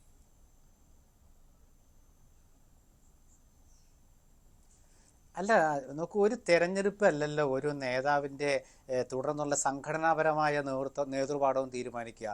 തിരഞ്ഞെടുപ്പിൽ എന്ന് വെച്ചാൽ ആരെയാണോ ജയിക്കാൻ സാധ്യത അദ്ദേഹത്തെയാണ് സ്ഥാനാർത്ഥിയാക്കുക. അതിപ്പോൾ CPM പാലക്കാട് സ്ഥാനാർത്ഥിയാക്കിയത് കോൺഗ്രസിൽ നിന്ന് വിട്ടുവന്ന ഡോക്ടർ സരിനെയല്ലേ. തെരഞ്ഞെടുപ്പ് രാഷ്ട്രീയവും സംഘടനാപരമായ രാഷ്ട്രീയവും രണ്ടും രണ്ടല്ലേ അപർണ? സംഘടനാപരമായ രാഷ്ട്രീയം എന്ന് വെച്ചാൽ സംഘടനയെ ചലിപ്പിക്കണം. ആ സംഘടനയെ ചലിപ്പിക്കുക എന്ന് വെച്ചാൽ BJPയെ പോലുള്ളൊരു പ്രസ്ഥാനം എങ്ങനെയാണ് ഇവിടെ വളർന്നത്? 2014 നരേന്ദ്രമോദി അധികാരത്തിൽ വന്ന ശേഷമാണല്ലോ കേരളത്തിലെ BJPക്ക് കൂടുതലായിട്ടുള്ളൊരു പ്രസക്തി ഇവിടെ ഉണ്ടായിട്ടുള്ളത്. കാരണം കേന്ദ്രം ഭരിക്കുന്ന പാർട്ടിയുടെ കേരളത്തിൻ്റെ ഘടകം എന്ന രീതിയിലാണ്. അപ്പോൾ അങ്ങനെ വരുമ്പോൾ ഇവിടെ സുരേഷ് ഗോപി ജയിച്ചതാണ് ഒരാകപ്പാടെ പറയുന്നൊരു കാര്യം. അതിനൊരുപാട് കാരണങ്ങളുണ്ട്, നമ്മളത് പലവട്ടം ചർച്ച ചെയ്താണ്, നമ്മളത് പറയുന്നുമില്ല. അപ്പോൾ അങ്ങനെയൊക്കെ വരുന്ന ഒരു സംഘടനാ സംവിധാനത്തിൽ തെരഞ്ഞെടുപ്പ് രാഷ്ട്രീയവും സംഘടനാ രാഷ്ട്രീയവുമായിട്ട് കൂട്ടിക്കുഴയ്ക്കാൻ പാടില്ല. കാരണം തെരഞ്ഞെടുപ്പ് രാഷ്ട്രീയം എന്ന് പറയുന്നത് തിരുവനന്തപുരത്ത് ശ്രീ ശശി തരൂരിനെ വിജയിപ്പിച്ചത് 10-15,000 വോട്ട് എന്ന് പറയുന്നത് അവിടുത്തെ മത്സ്യത്തൊഴിലാളികളുടെ വോട്ടാണ്, അവിടുത്തെ ന്യൂനപക്ഷ സമുദായങ്ങളുടെ വോട്ടാണ്, ലത്തീൻ കത്തോലിക്കരുടെ വോട്ടാണ്. അപ്പോൾ അങ്ങനെയൊക്കെ വരുമ്പോൾ ആ മത്സ്യത്തൊഴിലാളി സംവിധാനവും തീരദേശ മേഖലയും ഒന്നും BJPക്കൊപ്പം നിന്നിട്ടില്ലെന്ന് മനസ്സിലാക്കും. നഗരത്തിലാണ് രാജീവ് ചന്ദ്രശേഖരന് കിട്ടിയത്. അത് കഴിഞ്ഞ തവണയും കിട്ടിയിട്ടുണ്ട്. അത് എല്ലാ തവണയും BJPക്ക് ഉണ്ടാവും. അങ്ങനെയാണല്ലോ ഓ രാജഗോപാലൊക്കെ ജയിക്കുന്നത്. അത് നമ്മൾ മനസ്സിലാക്കുക. BJP എന്തുകൊണ്ടാണ് ചില തിരുവനന്തപുരത്തെ നഗര കേന്ദ്രീകൃത മണ്ഡലങ്ങളിൽ 2ാം സ്ഥാനത്ത് വരുന്നതൊക്കെ നമുക്ക് മനസ്സിലാക്കാം. പക്ഷേ തിരഞ്ഞെടുപ്പ് രാഷ്ട്രീയവും സംഘടനാ രാഷ്ട്രീയവും രണ്ടും രണ്ടും പാരലലാണ്. കാരണം വെച്ചാൽ സംഘടനാ തലപ്പത്തുള്ള ആളെ ഒരിക്കലും തിരഞ്ഞെടുപ്പ് രാഷ്ട്രീയത്തിൽ വിജയിക്കണമെന്നില്ല. ഇപ്പോൾ നമുക്ക് കുമ്മനം രാജശേഖരൻ അദ്ദേഹം നല്ലൊരു സംഘാടകനാണ്. ആ സംഘാടകൻ എന്ന നിലയ്ക്ക് അദ്ദേഹത്തിൻ്റെതായ കാഴ്ചപ്പാട് കൊണ്ടുവരുന്നു. അതുപോലെ തന്നെ കേരളത്തിലെ ഏത് രാഷ്ട്രീയ കക്ഷികളും എടുത്തു നോക്കൂ. ഇപ്പോൾ CPMൻ്റെ തന്നെ അവർ CH കണാരനായാലും VS അച്യുതാനന്ദനായാലും EK നായനാരാണെങ്കിലും പിണറായി വിജയനാണെങ്കിലും ഒക്കെ അവർ വളർന്നൊരു സംഘടനാ തലപ്പത്തൂടെ വന്നവരാണ്. അപ്പുറത്ത് നോക്കൂ, K കരുണാകരൻ, AK ആന്റണി, ഉമ്മൻചാണ്ടി, അങ്ങനെ. നേരെ മറിച്ച് ശശി തരൂരിന് AICC പ്രസിഡന്റായിട്ട് മത്സരിക്കാൻ ശ്രമിച്ചപ്പോൾ അദ്ദേഹത്തിന് പിന്തുണ കിട്ടിയില്ലല്ലോ. അത് കാരണം എന്താ? സംഘടനാ രംഗത്ത് ഞാൻ തന്നെ പറഞ്ഞിട്ടുണ്ട്, സംഘടനാ രംഗത്ത് അദ്ദേഹത്തിന് ശോഭിക്കാൻ കഴിയില്ല. കാരണം അദ്ദേഹം അക്കാഡമീഷ്യനാണ്. ഇവിടെ കേരളത്തിലെ പ്രാദേശിക BJPയുടെ ഘടകങ്ങളിലുള്ള പ്രശ്നങ്ങളും അവർക്കിടയിലെ പ്രശ്നങ്ങളും നേതാക്കൾക്കിടയിലെ അവസരങ്ങളും ഒക്കെ ഇവിടെ ഇഷ്ടം പോലെ ഉണ്ട്. അതൊന്നൊരു സുപ്രഭാതത്തിൽ മാറില്ല. പിന്നെ കേരളത്തിലെ BJPക്ക് എന്തുകൊണ്ടാണ് കേരളത്തിൽ നിന്നൊരു BJP നേതാവിനെ പ്രസിഡന്റാക്കാൻ പറ്റാതിരുന്നത് എന്നതിന് നാളെ പാർട്ടി ഉത്തരം പറയേണ്ടി വരും. കാരണം K സുരേന്ദ്രൻ 5 വർഷം കഴിഞ്ഞ ശേഷം പിന്നെ കേരളത്തിൽ നിന്ന് ഒരാൾ വേണ്ട എന്നാണോ തീരുമാനിക്കുന്നത്? അങ്ങനെയാണെങ്കിൽ ഒരുപാട് നേതാക്കൾ ഇവിടെ എന്തിനാണെന്നുള്ള ചോദ്യം വരികയല്ലേ. അപ്പോൾ ഇവിടെ BJPക്കാർ എപ്പോഴും പറയാറുണ്ട് അവർ വളരെ ജനാധിപത്യപരമായ രീതി. ഇതാണോ ജനാധിപത്യം? അവരുടെ കോർ കമ്മിറ്റിയുടെ യോഗം ചേരുമ്പോൾ കേന്ദ്ര നേതൃത്വത്തിൻ്റെ ഒരു പ്രതിനിധി വന്നിട്ട് പറയുകയാണ് ഇദ്ദേഹമായിരിക്കും സ്ഥാനാർത്ഥി എന്ന്. അത് ശരിയാണോന്ന് എനിക്കറിയില്ല കേട്ടോ, ഞാൻ മാധ്യമ വാർത്ത കൊണ്ട് പറയുകയാണ് ഇദ്ദേഹമായിരിക്കും സ്ഥാനാർത്ഥി എന്ന് പറയുന്നു. അപ്പോൾ അങ്ങനെയാണെങ്കിൽ ആ സ്ഥാനാർത്ഥിയെ നാളെ ഔദ്യോഗികമായിട്ട് പ്രഖ്യാപിക്കും. അതിനിടയ്ക്ക് ഒരാൾക്ക് നാമനിർദ്ദേശ പത്രിക കൊടുക്കാൻ പോലും പറ്റുന്നില്ല. അതാണോ ജനാധിപത്യം? നാമനിർദ്ദേശ പത്രിക കൊടുക്കാനുള്ള അവകാശം പോലും നിഷേധിക്കപ്പെട്ട് ഒരു സംസ്ഥാനത്തേക്ക് ഒരു കേന്ദ്ര തലത്തിലുള്ള ഒരു അക്കാഡമിഷ്യനെ ഒരു ബഹുമുഖ പ്രതിഭ എന്ന് തന്നെ പറയാം, തെറ്റൊന്നുമില്ല, ഇവിടെ പ്രസിഡന്റായിട്ട് അവരോധിക്കുകയാണ്. അങ്ങനെ അവരോധിക്കുമ്പം നമ്മുടെ സാധാരണ രാഷ്ട്രീയം കണ്ടുപിടിച്ചിട്ടുള്ള വാർഡ് തല രാഷ്ട്രീയം, മണ്ഡലം രാഷ്ട്രീയം, BJPയുടെ ജില്ലാ തലത്തിലെ സിറ്റി പ്രസിഡന്റ്, റൂറൽ പ്രസിഡന്റ്, അങ്ങനെയുള്ള രാഷ്ട്രീയം, ഇതൊക്കെ കണ്ടുവളർന്ന പ്രവർത്തകർക്കിടയിലും നേതാക്കൾക്കിടയിലും രാജീവ് ചന്ദ്രശേഖരൻ എന്നുള്ള ഒരു അക്കാഡമിഷ്യൻ വരുമ്പോൾ ഉണ്ടാകാവുന്ന ഒരു അന്തരമുണ്ട്. അതായത് സാധാരണ പ്രവർത്തകർക്ക് പ്രാപിക്കാൻ കഴിയുന്ന ഒരു രീതിയാകുമോ എന്നൊരു സംശയമുണ്ട്. നേരെ മറിച്ച് ഏത് രാഷ്ട്രീയ പാർട്ടിയാണെങ്കിലും അപർണ ഗ്രൂപ്പ് രാഷ്ട്രീയത്തിന് വളരെ പ്രസക്തമാണ്. ഞാൻ തന്നെ പറയാറുണ്ട്, കോൺഗ്രസിലെ 2 ഗ്രൂപ്പുകൾ ഉണ്ടായിരുന്ന കാലത്താണ് കോൺഗ്രസ് ഏറ്റവും നല്ല സംഘടനാ പ്രവർത്തനം കാഴ്ചവെച്ചത്. കാരണം 2 ഗ്രൂപ്പും ശക്തമായിട്ട് മുന്നേറാൻ ശ്രമിക്കും. നേരെ മറിച്ച് ഗ്രൂപ്പില്ലെങ്കിലോ എല്ലാവരും അവനവനിസത്തിലേക്ക് മാറും. ഇനിയിപ്പോൾ കേരളത്തിലെ BJPയിലും ഏതാണ്ട് ആ രീതിയിലേക്ക് മാറും. ചിലപ്പോൾ ഒരുപക്ഷെ അങ്ങനെ മാറിയേക്കാം. കാരണം കേരളത്തിലെ BJP എന്ന് പറയുന്നത് LDFനെയോ UDFനെയോ പോലെ സ്വന്തമായി ഒരു മണ്ഡലങ്ങളടിസ്ഥാനത്തിൽ ജയിക്കാനോ അല്ലെങ്കിൽ അവർക്കൊരു ഭരണതലത്തിൽ പ്രസക്തമായൊരു പാർട്ടിയോ അല്ല. അതിനൊക്കെ ഇനി കാലം എടുക്കുമായിരിക്കും. BJP സഹയാത്രികൻ ശ്രീ ബിജു നായർ നമുക്കൊപ്പം ഉണ്ട്. ശ്രീ ബിജു നായർ, കേന്ദ്ര നേതൃത്വമാണ് തീരുമാനിച്ചിരിക്കുന്നത് എന്നുള്ള കാര്യം ഏകദേശം സുവ്യക്തമായിട്ടുള്ള ഒരു കാര്യമാണ്. കേരളത്തിന്റെ പ്രായോഗിക രാഷ്ട്രീയം മനസ്സിലാക്കാതെയുള്ള ഒരു തീരുമാനം എടുത്തിരിക്കുന്നു എന്നുള്ള ഒരു വിമർശനമാണല്ലോ കോൺഗ്രസ് പാനലിസ്റ്റുകളടക്കം ഉന്നയിച്ചിരിക്കുന്നത്. അതിൽ പ്രധാനപ്പെട്ട കേരളത്തിൻ്റെ, അതായത് താഴെ തട്ട് തൊട്ട് കൊടി പിടിച്ച് വന്ന പ്രധാനപ്പെട്ട നേതാക്കന്മാരെല്ലാം BJPയുടെ സംസ്ഥാന നേതൃത്വ തലത്തിലുണ്ട്. ഇവരെല്ലാവരും അവഗണിക്കപ്പെട്ടു. അങ്ങനെ ഒരു തോന്നലുണ്ടായേക്കാം. പ്രാദേശികമായിട്ട് ഒരു ബന്ധമുണ്ടാക്കാൻ കഴിയുകയില്ല, അതൊരു അസംതൃപ്തിയിലേക്ക് പോയേക്കാം. അതിനൊപ്പം തന്നെ തികഞ്ഞ വിഭാഗീയത, വളരെ കഠിനമായിട്ടുള്ള രാഷ്ട്രീയ സാഹചര്യം എല്ലാം മറികടന്നുകൊണ്ടാണ് K സുരേന്ദ്രൻ ആ പ്രസിഡന്റ് കാലാവധി പൂർണ്ണമാക്കുകയും ആ സമയത്ത് ഒരു ലോക്സഭാ സീറ്റ് BJPക്ക് ഉണ്ടാവുകയും ചെയ്തിരിക്കുന്നത്. അപ്പോൾ സംസ്ഥാന നേതാക്കന്മാരെ ഇതിനകത്ത് ചെറുതായി കാണിച്ചു എന്നുള്ളൊരു തോന്നൽ അണികൾക്കിടയിൽ ഉണ്ടാകാനുള്ള സാധ്യതയുണ്ട്. അങ്ങനെ ഒരു സാധ്യതയും ഞാൻ കാണുന്നില്ല. അപർണ, ഞാൻ വളരെ തുറന്ന് സംസാരിക്കുകയാണെങ്കിൽ ഇന്ന് എനിക്ക് വളരെ സന്തോഷവും അഭിമാനവുമുള്ളൊരു ദിവസമാണ്. കാരണം എന്താണെന്ന് വെച്ചാൽ 2017 ഞാൻ BJPയിൽ പ്രാഥമിക അംഗത്വം എടുക്കുമ്പോൾ കുമ്മനം ജി ആയിരുന്നു നമ്മുടെ സംസ്ഥാന പ്രസിഡന്റ്. അദ്ദേഹവുമായി വളരെ ഒത്തുചേർന്ന് വർക്ക് ചെയ്യാനുള്ള അവസരം എനിക്കുണ്ടായിട്ടുണ്ട്. അത് കഴിഞ്ഞ് പിന്നെ ശ്രീധരൻപിള്ള സാർ വന്നു. അത് കഴിഞ്ഞിപ്പോൾ സുരേന്ദ്രൻ 5 വർഷം തികച്ചിരിക്കുകയാണ്. നമ്മൾ ഒരുപാട് മുന്നേറിയിരിക്കുകയാണ്. നമ്മൾ ഒരു ലോക്സഭാ സീറ്റ് നേടിയത് മാത്രമല്ല, 11 അസംബ്ലി സെഗ്മെൻറ്റുകളിൽ നമ്മൾ ഒന്നാമത് വന്നിരിക്കുകയാണ്. നമ്മുടെ വോട്ട് ശതമാനം ഇന്ന് 20% നിൽക്കുകയാണ്. അതിനുമൊക്കെ എത്രയോ ഉപരി മതവാദം മാത്രം മുന്നോട്ട് വയ്ക്കുന്ന ഒരു പാർട്ടി എന്ന BJPയുടെ ആ ഒരു പരിപ്രേക്ഷ്യത്തിൽ നിന്നും ഇന്ന് ക്രിസ്ത്യാനികൾ വളരെ വലിയ സംഖ്യയിൽ BJPയെ സപ്പോർട്ട് ചെയ്തുകൊണ്ട് മുന്നോട്ട് വരികയാണ്. ഇന്ന് ക്രിസംഗി എന്നുള്ള ഒരു പേര് പോലും നമ്മൾ ഡിക്ഷണറിയിലേക്ക് ഇന്ന് ഡൊണേറ്റ് ചെയ്തിരിക്കുകയാണ്. അപ്പോൾ എന്താണ് സംഭവിച്ചത്? BJP വളർന്നിട്ടുണ്ട്. നമ്മുടെ സംസ്ഥാന നേതാക്കൾ തന്നെയാണ്, നമ്മുടെ പ്രവർത്തകർ തന്നെയാണ് BJPയെ ഇത്രയും വളർത്തിക്കൊണ്ട് വന്നത്. BJPയുടെ ഭാവി ശോഭനമാണ് എന്നുള്ള കാര്യത്തിൽ സംശയമേ ഇല്ല. പക്ഷേ കേരളം ഇന്ന് എവിടെയാണ് നിൽക്കുന്നത്? നമുക്കറിയാം, കേരള നമ്പർ 1 എന്നുള്ള ഇന്നത്തെ നമ്മുടെ സ്ലോഗൻ ഏതാണ്ട് 20 വർഷം മുമ്പ് സത്യമായിരുന്നു. പല രംഗങ്ങളിലും നമ്മൾ ഒന്നാമതായിരുന്നു. പക്ഷേ ഇന്ന് നമ്മൾ കേരളത്തിലേക്ക് നോക്കുമ്പോൾ യുവാക്കൾ പോലും ഇന്ന് യാതൊരു ഗതിയുമില്ലാതെ എങ്ങനെയും കേരളത്തിന് പുറത്തേക്ക് പോകുവാൻ ശ്രമിച്ചുകൊണ്ടിരിക്കുന്ന ഒരു സിറ്റുവേഷനാണ് നമ്മൾ കാണുന്നത്. അൺഎംപ്ലോയ്മെൻറ്റ് വളരെ റാമ്പൻ്റായിട്ട് ഇവിടെ നമുക്ക് കാണുവാൻ സാധിക്കുന്നു. ഉള്ള തൊഴിലവസരങ്ങൾ പോലും പിൻവാതിലുകളിൽ കൂടെ നിയമനങ്ങൾ നടത്തിക്കൊണ്ട് CPM മുന്നേറുകയാണ്.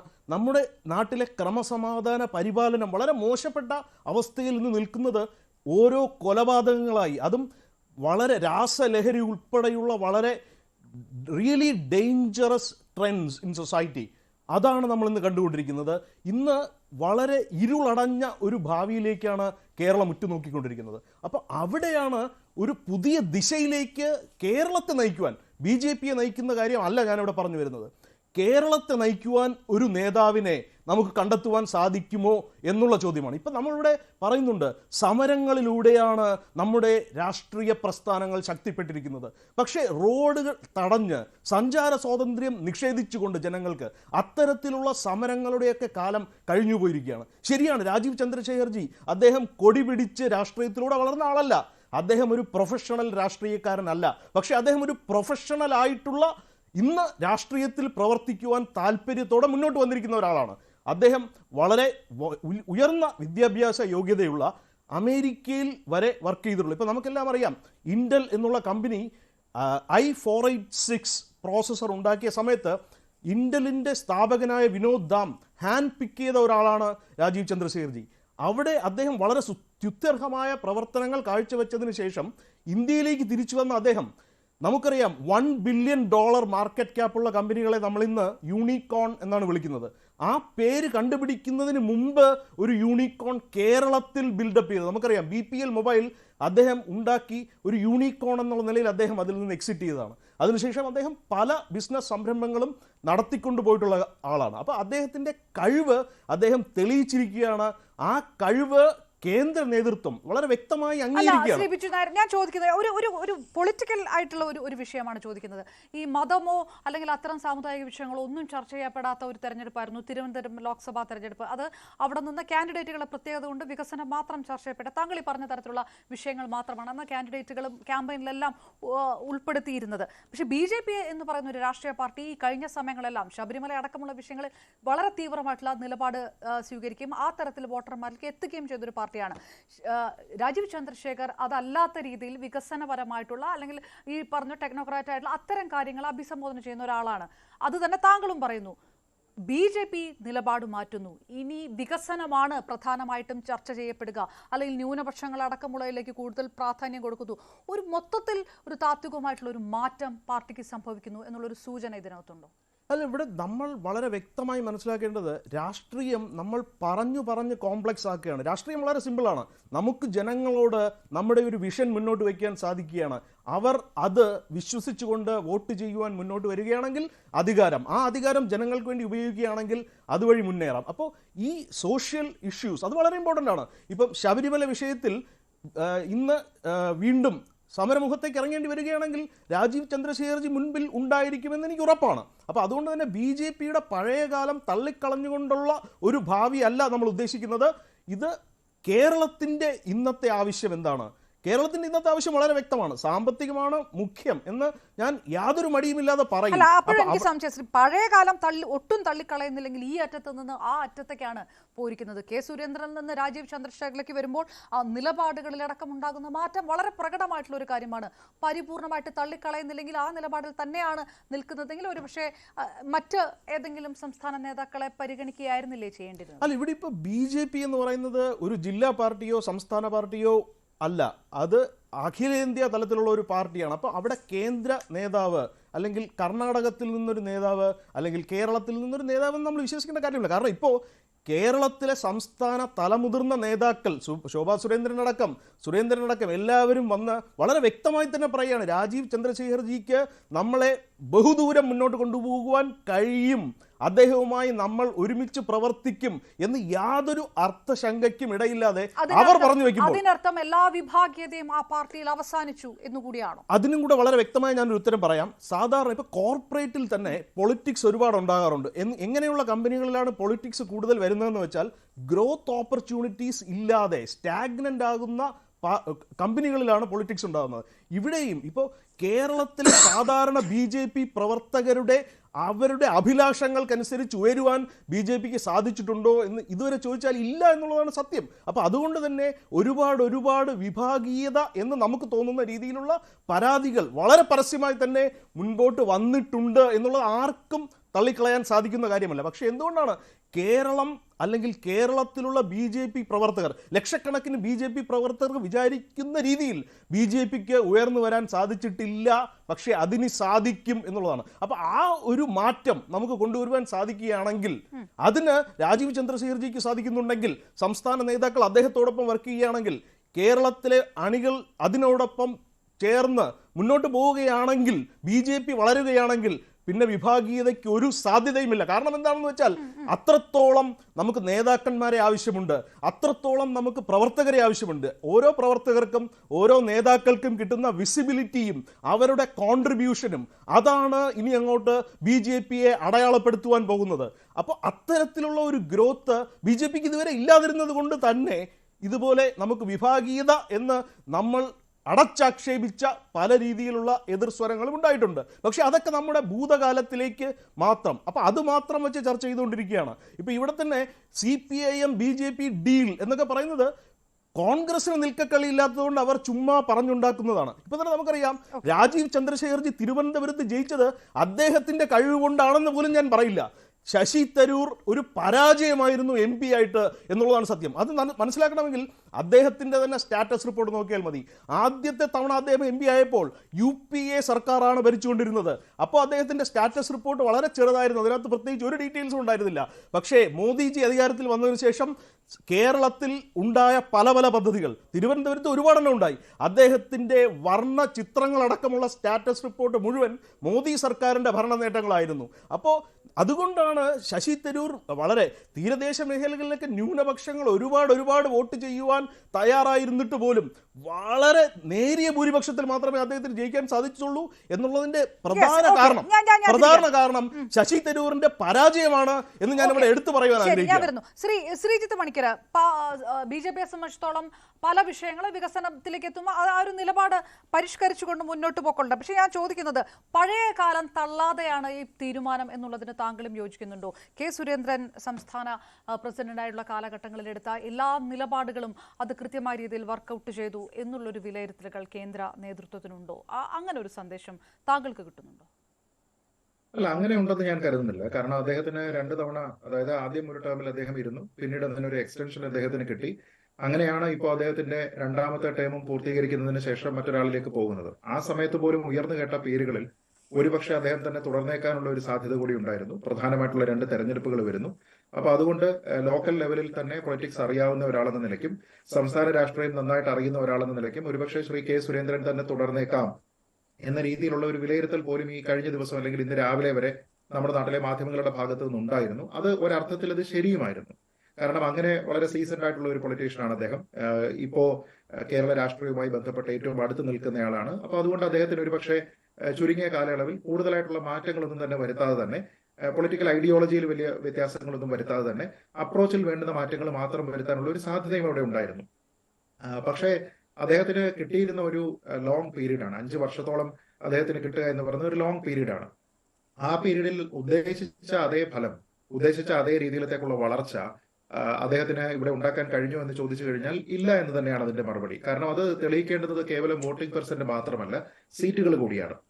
അപ്പൊ ഇത്രയും കാലം ഇരുന്നതിന് ശേഷവും ഒരു ലോക്സഭാ സീറ്റ് വരികയും ആ ഒരു ലോക്സഭാ സീറ്റ് കൊണ്ട് മാത്രം ഇത് ഭരണ നേട്ടമാണ്, അല്ലെങ്കിൽ തന്റെ നേതൃനിരയുടെ അല്ലെങ്കിൽ താൻ ഉൾപ്പെടെയുള്ള നേതൃനിരയുടെ ഏറ്റവും പ്രധാനപ്പെട്ട വിജയമാണ് എന്നൊന്നും ചിത്രീകരിക്കുന്നതിൽ വലിയ അർത്ഥമില്ല. കാരണം മറ്റ് പല സ്ഥലങ്ങളിലും BJP നേടുന്ന വളർച്ച വളരെ കൂടുതലാണ്. അപ്പൊ അതിന്റെ പേസുമായിട്ട് തട്ടിച്ച് നോക്കുന്ന സമയത്ത് ഇവിടെ എങ്ങനെയില്ല. പിന്നെ ഞാൻ നേരത്തെ പറഞ്ഞതുപോലെ തൃശ്ശൂരാണ് അദ്ദേഹത്തിന്റെ അക്കൗണ്ടിലേക്ക് നമ്മൾ വെക്കുന്നത് എങ്കിൽ നിശ്ചയമായിട്ടും തൃശ്ശൂരിൽ സുരേഷ് ഗോപി അല്ലാതെ മറ്റൊരാൾ നിന്നിരുന്നെങ്കിൽ ജയിക്കുമായിരുന്നോ ഇല്ലയോ എന്ന് ചോദിക്കുന്നിടത്ത് അതിന്റെ ഉത്തരം നമ്മൾ തന്നെ കണ്ടെത്തുന്നിടത്ത് ആ ചോദ്യം അവസാനിക്കുകയാണ്. തന്നെയുമല്ല, ഇവിടെ 11 സെഗ്മെന്റുകളിൽ, അസംബ്ലി സെഗ്മെന്റുകളിൽ BJP ഒന്നാമത് വന്നിരിക്കുന്നു എന്നതിനെ ഒരു നേട്ടമായിട്ട് പറയുന്നുണ്ട്.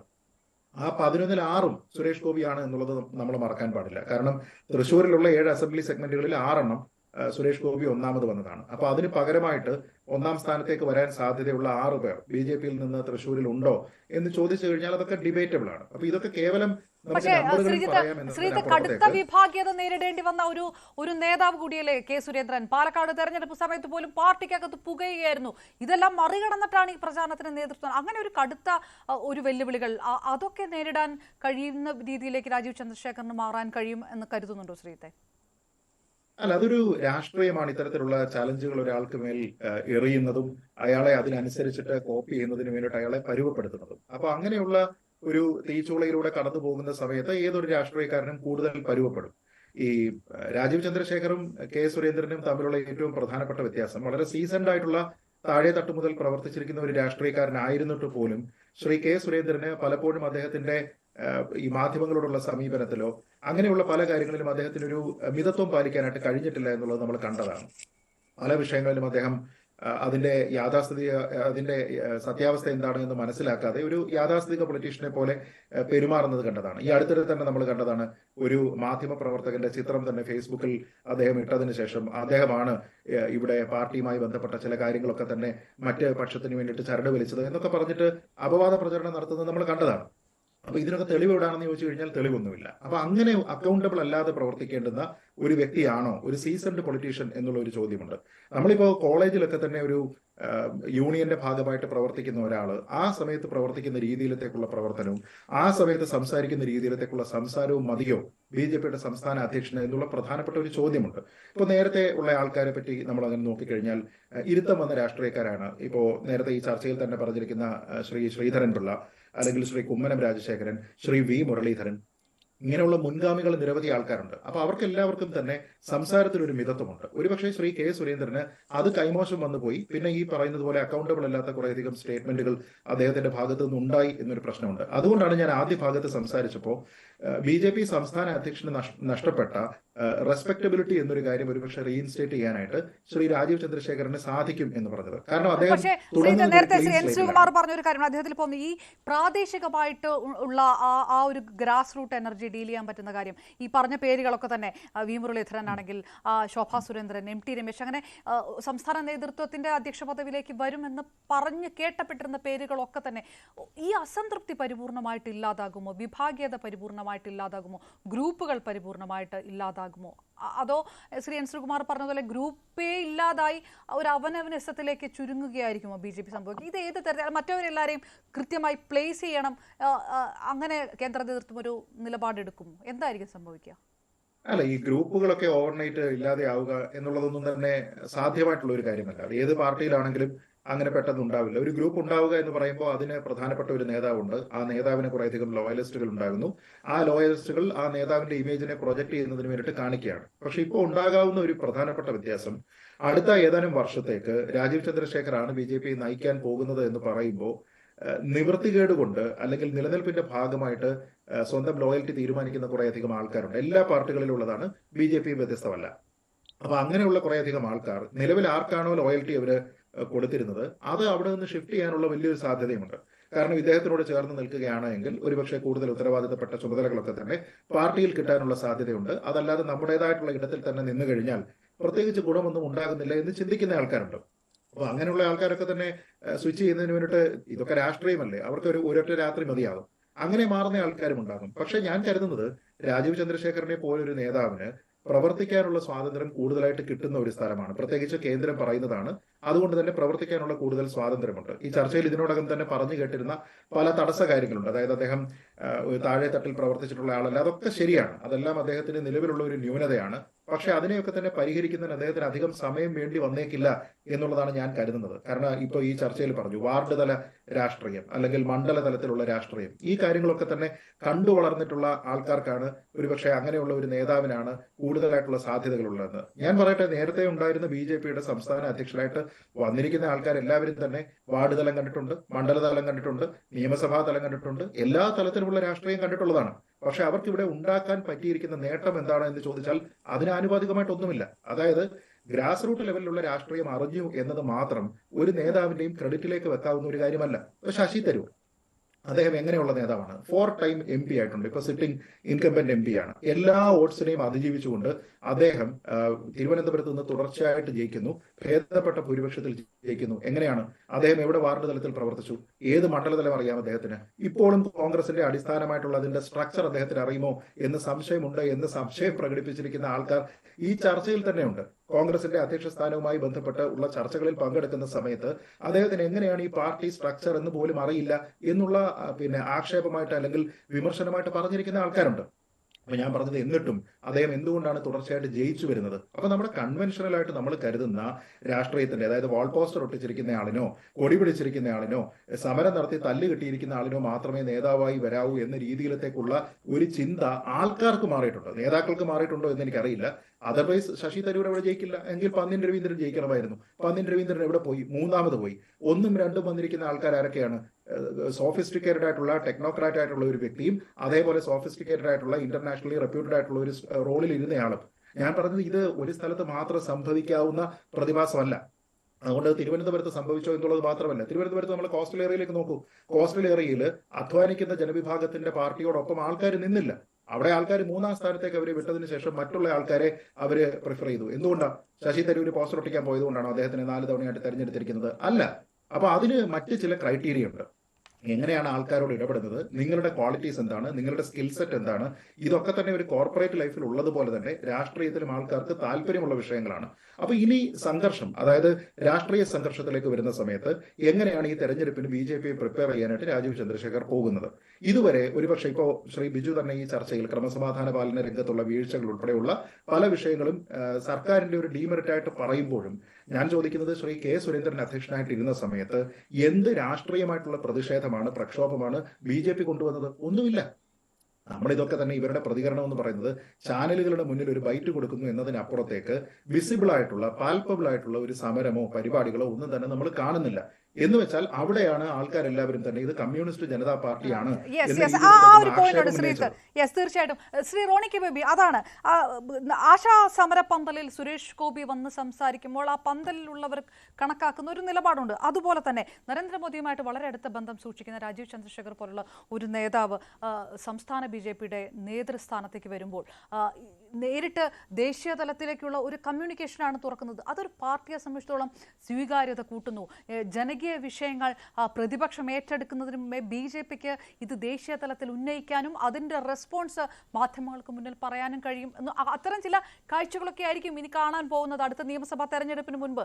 അത് തിരിച്ചടിക്കുക ഒരുപക്ഷെ പ്രതിപക്ഷത്തിനായിരിക്കും. അത് താങ്കൾ കാണുന്നുണ്ടോ? അല്ല, ഏതെക്കാലം ഈ കഴിഞ്ഞ 5-8 വർഷം തന്നെയായിരിക്കും അടുത്ത 1 വർഷം കാണാൻ വേണ്ടി പോകുന്നത്. അത് അതിന്റെ ഏറ്റവും മോശം അവസ്ഥയിലേക്കായിരിക്കും. കാരണം ഈ കഴിഞ്ഞ 5-8 വർഷം എന്തായിരുന്നു BJPയും CPMും തമ്മിൽ രഹസ്യമാക്കി ഉണ്ടാക്കിയിരുന്ന ബന്ധം അതിപ്പോൾ കൂടുതൽ പ്രകടമായി ഓപ്പണായി വരിക. ഇവിടെ ബഹുമാനപ്പെട്ട ശ്രീജിത്ത് പണിക്കരെ ചൂണ്ടിക്കാണിച്ചതുപോലെ തന്നെ കഴിഞ്ഞ ഈ 5-8 വർഷം, അതായത് കൃത്യമായി പറഞ്ഞാൽ 1ാം പിണറായി വിജയൻ സർക്കാരിന്റെ കാലത്തും 2ാം പിണറായി വിജയൻ സർക്കാരിന്റെ ഈ 4 വർഷങ്ങളിലും ഒരിടത്തും BJP ഒരു സമരത്തിലും കണ്ടിട്ടില്ല. കേരളം നെഞ്ചു നീറുന്ന എത്രയോ പ്രശ്നങ്ങൾ ഈ കേരളത്തിലുണ്ടായി. ഈ സർക്കാരിന്റെ വീഴ്ച കൊണ്ട്, ഈ സർക്കാരിന്റെ ഭരണപരാജയം കൊണ്ട്, ഈ കേരളത്തിൽ CPM ഭരിക്കുന്ന സർക്കാരിന്റെ വീഴ്ച കൊണ്ട് എത്രയോ വലിയ പ്രശ്നങ്ങൾ കേരളത്തിലുണ്ടായി. അവിടെയൊന്നും ഒരു സമരമുഖത്തും BJP ഇല്ല. ഈ CPMനെയോ സർക്കാരിനെയോ വിമർശിക്കാവുന്ന ഒരു വേദിയിലും BJP ഇല്ല. അവിടെ എല്ലാം ഉള്ളത് കോൺഗ്രസ് ആണ്. UDF ആണ് അതിശക്തമായി കഴിഞ്ഞ 9 വർഷമായി പിണറായി വിജയൻ സർക്കാരിനെതിരെ പോരാടുന്നത് ഞങ്ങളാണ്. അപ്പോൾ ഇവിടെ ഈ പറയുന്ന BJP ഇവിടെ ഒരു CPM വിരുദ്ധ രാഷ്ട്രീയമാണ് ഞങ്ങളുടേതെന്ന് പറയുകയും ചെയ്യുന്നു. അതേസമയം തന്നെ പിണറായി വിജയൻ സർക്കാരുമായി ഒരു മൃദു സമീപനം ഇവിടെ കാണിക്കുകയും ചെയ്തു. അവിടെയാണ് ഞങ്ങളിത് കൂടുതൽ ഇവിടെ വിമർശിക്കുന്നത്. അതുകൊണ്ടാണ് രാജീവ് ചന്ദ്രശേഖർ എന്ന് പറയുന്ന വ്യക്തി BJP പ്രസിഡന്റായി വരുന്നത്. സംഘടനാപരമായി അവരുടെ മാത്രം ഇന്റേണൽ വിഷയമാണെങ്കിലും ഇതിനെ ഞങ്ങളൊരു വിമർശന ബുദ്ധിയോടെ കോൺഗ്രസിനെ കാണുന്നതിന് കാരണം എന്ന് പറയുന്നത് വളരെ കൃത്യമാണ്. കാരണം എന്താ, ഇവിടെ ബഹുമാനപ്പെട്ട ശ്രീജിത്ത് പണിക്കരൊക്കെ പറഞ്ഞതുപോലെ സംഘടനാ രാഷ്ട്രീയവും ഇലക്ട്രൽ പൊളിറ്റിക്സും രണ്ടാണ്. തെരഞ്ഞെടുപ്പ് രാഷ്ട്രീയത്തിൽ ഇതുപോലുള്ള മുഖങ്ങൾ ഒരു പക്ഷേ നമ്മൾ കൊണ്ടു നിർത്തിയേക്കാം. നവീനമായ കാഴ്ചപ്പാടുകൾ പുലർത്തുന്ന ടെക്നോക്രാറ്റുകളായിട്ടുള്ള അല്ലെ ലോകത്തിലെ വലിയ ബഹിരാഷ്ട്ര കുത്തകളുമായിട്ടൊക്കെ ബന്ധങ്ങളുള്ള വലിയ കോർപ്പറേറ്റ് ലോകത്തിന്റെ വക്താക്കളാക്കി ഇരിക്കുന്ന ആളുകൾക്ക് ചിലപ്പോൾ തിരുവനന്തപുരം പോലെയുള്ള മണ്ഡലങ്ങളിലോ അവിടെയൊക്കെ BJP അവതരിപ്പിക്കാം, കോൺഗ്രസ് അവതരിപ്പിക്കാം. അതിനകത്തൊന്നും നമുക്കൊരു കുറ്റം പറയാൻ കഴിയില്ല. That's part of electoral politics. But party politics എന്ന് പറയുന്നത്, സംഘടനാ രാഷ്ട്രീയം എന്ന് പറയുന്നത്, അത് 24 മണിക്കൂറും അടിതടവുകളിലൂടെ, സമരങ്ങളിലൂടെ, കേസുകളിലൂടെ, പോരാട്ടങ്ങളിലൂടെ നിരന്തരം ജനകീയ വിഷയങ്ങൾ ഏറ്റെടുത്തുകൊണ്ട് തന്നെ വളർന്നു വരേണ്ടതാണ്. അവിടെയാണ് ഞങ്ങൾ പറയുന്നത് എന്തുകൊണ്ട് ശോഭാ സുരേന്ദ്രൻ, എന്താ ശോഭാ സുരേന്ദ്രൻ മോശമാണോ? ഇന്ന് കേരള രാഷ്ട്രീയത്തിലെ പ്രതിപക്ഷ പാർട്ടികൾ പോലും ഞങ്ങൾ പോലും എന്താ കൃത്യമായി തന്നെ ഒരു നല്ല നേതാവാണ് എന്ന് 100% അഭിപ്രായപ്പെടുന്ന ഒരു നേതാവാണ് ശോഭാ സുരേന്ദ്രൻ. അവരെല്ലാ രംഗത്തും, അത് പോരാട്ടങ്ങളുടെ നടുവിലാണെങ്കിലും ജനകീയ സമരങ്ങളുടെ നടുവിലാണെങ്കിലും തെരഞ്ഞെടുപ്പ് രാഷ്ട്രീയത്താണെങ്കിലും കൃത്യമായി അവരവരുടെ ഗ്രാഫ് ഉയർത്തിക്കൊണ്ടുവന്ന് തന്നെ BJPക്ക് മുഖം നൽകിയിട്ടുണ്ട്. അവരാണ് യഥാർത്ഥത്തിലുള്ള BJPയുടെ സംഘടനാ പ്രവർത്തക എന്ന് പറയുന്നത് താഴെ തട്ടുന്നത്.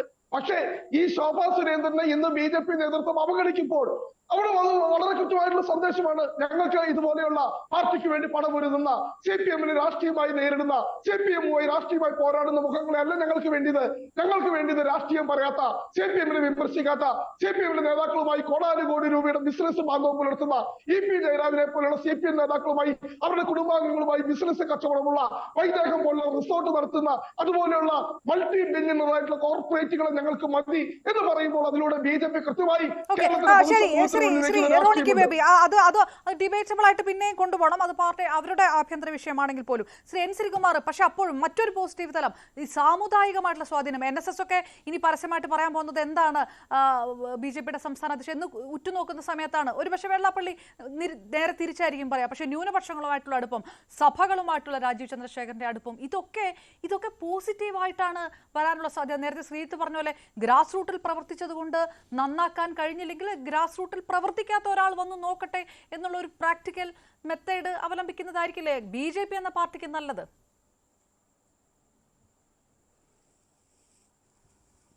നോക്കൂ അപർണ, ഇതിപ്പോൾ BJPക്ക് അവരുടെ ഒരു സംസ്ഥാന പ്രസിഡന്റിനെ വെക്കുന്നതിൽ പ്രത്യേകിച്ചൊന്നും ആലോചിക്കേണ്ട കാര്യമില്ല. ഏത് പരീക്ഷണം വേണമെങ്കിലും നടത്താം. കാരണം കേരളത്തിലെ മുന്നണി രാഷ്ട്രീയത്തിലെ ഭരണതലത്തിലേക്ക് അവർ പെട്ടെന്ന് എത്തില്ല.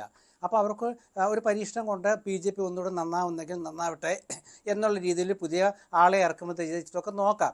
പക്ഷേ ഇവിടെ അടിസ്ഥാനപരമായ പ്രശ്നം, ആര് BJPയുടെ പ്രസിഡന്റായിട്ട് വന്നാലും കേരളത്തിലെ BJPയുടെ പ്രവർത്തകർക്ക് അല്ലെങ്കിൽ ആ സംഘപരിവാറുമായി ബന്ധപ്പെട്ട പ്രവർത്തകർക്ക് അവർക്കൊരൊറ്റ നേതാവിൻ്റെ മുമ്പിലേക്ക്, ഒറ്റ നേതാവിലേക്ക് അവർക്കൊന്ന് ഓട്ടമുള്ളൂ. അത് നരേന്ദ്രമോദിയാണ്.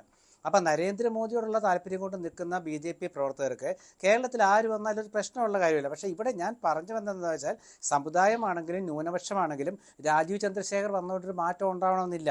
കാരണം കേരളത്തിലെ മുന്നണി രാഷ്ട്രീയത്തിൽ BJPയുടെ പ്രസക്തി ഇനിയും ഉണ്ടാകേണ്ടിയിരിക്കുന്നു. അതുകൊണ്ടാണ് ഒരു രാജീവ് ചന്ദ്രശേഖരനെ തിരുവനന്തപുരത്ത് 15,000 വോട്ടുകൾക്ക് തോറ്റുള്ളൂ എന്ന് പറയുമ്പോൾ ഞാൻ അതാണ് ചൂണ്ടിക്കാണിച്ചത്. സംഘടനാ തലത്തിലുള്ള രാഷ്ട്രീയവും തെരഞ്ഞെടുപ്പ് രാഷ്ട്രീയവും രണ്ടാണ്. തെരഞ്ഞെടുപ്പ് രാഷ്ട്രീയത്തിൽ നിങ്ങൾക്ക് അപ്പോൾ അൽഫോൺസ് കണ്ണന്താനത്തെ ഇവർ പരീക്ഷിച്ചില്ലേ? എന്നിട്ട് അവർക്കൊന്നും പ്രത്യേകിച്ചൊന്നും BJPക്ക് സംഭവിച്ചില്ലല്ലോ. അതുപോലെ അവർക്ക് ആരെ വേണമെങ്കിലും അവർക്ക് ഇറക്കി പരീക്ഷിക്കാം. പക്ഷേ ഒരു സംഘടന വളർത്തിക്കൊണ്ടുവരുമ്പോൾ ഇപ്പോൾ എന്താണ്, രാജീവ് ചന്ദ്രശേഖർ കേന്ദ്രത്തിൻ്റെ ഒരാളാണ്. ആ നിലയ്ക്ക് കേരളത്തിലെ BJPയുടെ നേതാക്കളെല്ലാം ഒന്ന് അടങ്ങിയിരിക്കും. കാരണം അവർക്ക് ആർക്കും ഇനിയും ചോദ്യം ചെയ്യാൻ പറ്റില്ല. രാജീവ് ചന്ദ്രശേഖരനെ ചോദ്യം ചെയ്യാൻ പറ്റാവുന്ന ഒരു ധൈര്യം അവർക്കുണ്ടാവണമെന്നില്ല. അപ്പോൾ അങ്ങനെ വരുമ്പോൾ കേരളത്തിലെ BJP നേതാക്കളൊക്കെ ഒന്ന് സംയമനം പാലിച്ചൊക്കെ ഇരിക്കും. പക്ഷേ അപ്പോൾ കുഴപ്പമെന്താ വെച്ചാൽ അസംതൃപ്തരേറും. കാരണം ഇവർ ഇത്രയും കാലം രാഷ്ട്രീയം കളിച്ച് കൊണ്ടുവന്നത് എന്തിനാണ്? സംഘടനാ തലപ്പത്ത് എത്താനല്ലേ. അപ്പം സംഘടനാ തലപ്പത്ത് എത്താൻ കഴിയാത്തൊരവസ്ഥയിൽ വേറൊരാൾ വരുമ്പോൾ അവരുടെ മാനസികാവസ്ഥ ഒന്ന് ആലോചിച്ച് നോക്കുക. പറഞ്ഞാൽ ഇത് രാഷ്ട്രീയമല്ലേ. രാഷ്ട്രീയത്തിൽ ഏത് പാർട്ടിയിലാണെങ്കിലും നേതൃതലത്തിൽ എത്തുക എന്നുള്ളത്, നേതൃപദവിയിൽ എത്തുക എന്നുള്ള നിസ്സാര കാര്യമല്ല. അങ്ങനെ വരുമ്പോൾ ഇങ്ങനെ കഷ്ടപ്പെട്ട് മല്ലടിച്ച് വളർന്നവരെ അല്ല ഞങ്ങൾക്ക് വേണ്ടത് എന്ന് BJP കരുതുകയും ഏതൊക്കെ കാരണങ്ങളാണെങ്കിലും ശരി. ഇപ്പോൾ നേരത്തെ അപർണ പറഞ്ഞു എങ്ങനെ യുവാക്കളെ ആകർഷിക്കുന്നത്, എങ്ങനെ രാജീവ് ചന്ദ്രശേഖർ യുവാക്കളെ ആകർഷിക്കാൻ അദ്ദേഹം പ്രധാനമന്ത്രിയോ അല്ലെങ്കിൽ അദ്ദേഹം ഏതെങ്കിലും കേന്ദ്രമന്ത്രിയോ അല്ല, അദ്ദേഹം BJP പ്രസിഡന്റാ. അതിൽ കേരളത്തിലെ യുവാക്കൾക്ക് അവരവരുടേതായ രാഷ്ട്രീയമുണ്ട്, ആ രാഷ്ട്രീയം അനുസരിച്ച് നീങ്ങുള്ളൂ. പിന്നെ ഈ ഒരു പ്രശ്നമുണ്ട്. എന്ത്, കേരളത്തിലെ BJPയുടെ തലപ്പത്ത് ഇനിയിപ്പോൾ അവസരങ്ങൾ വേണമെങ്കിൽ കുറയ്ക്കാൻ പറ്റും, പക്ഷേ ഒരു നീറിപ്പുകയുന്ന ഒരു അടിച്ചമർത്തലാവും, നീറിപ്പുകയും.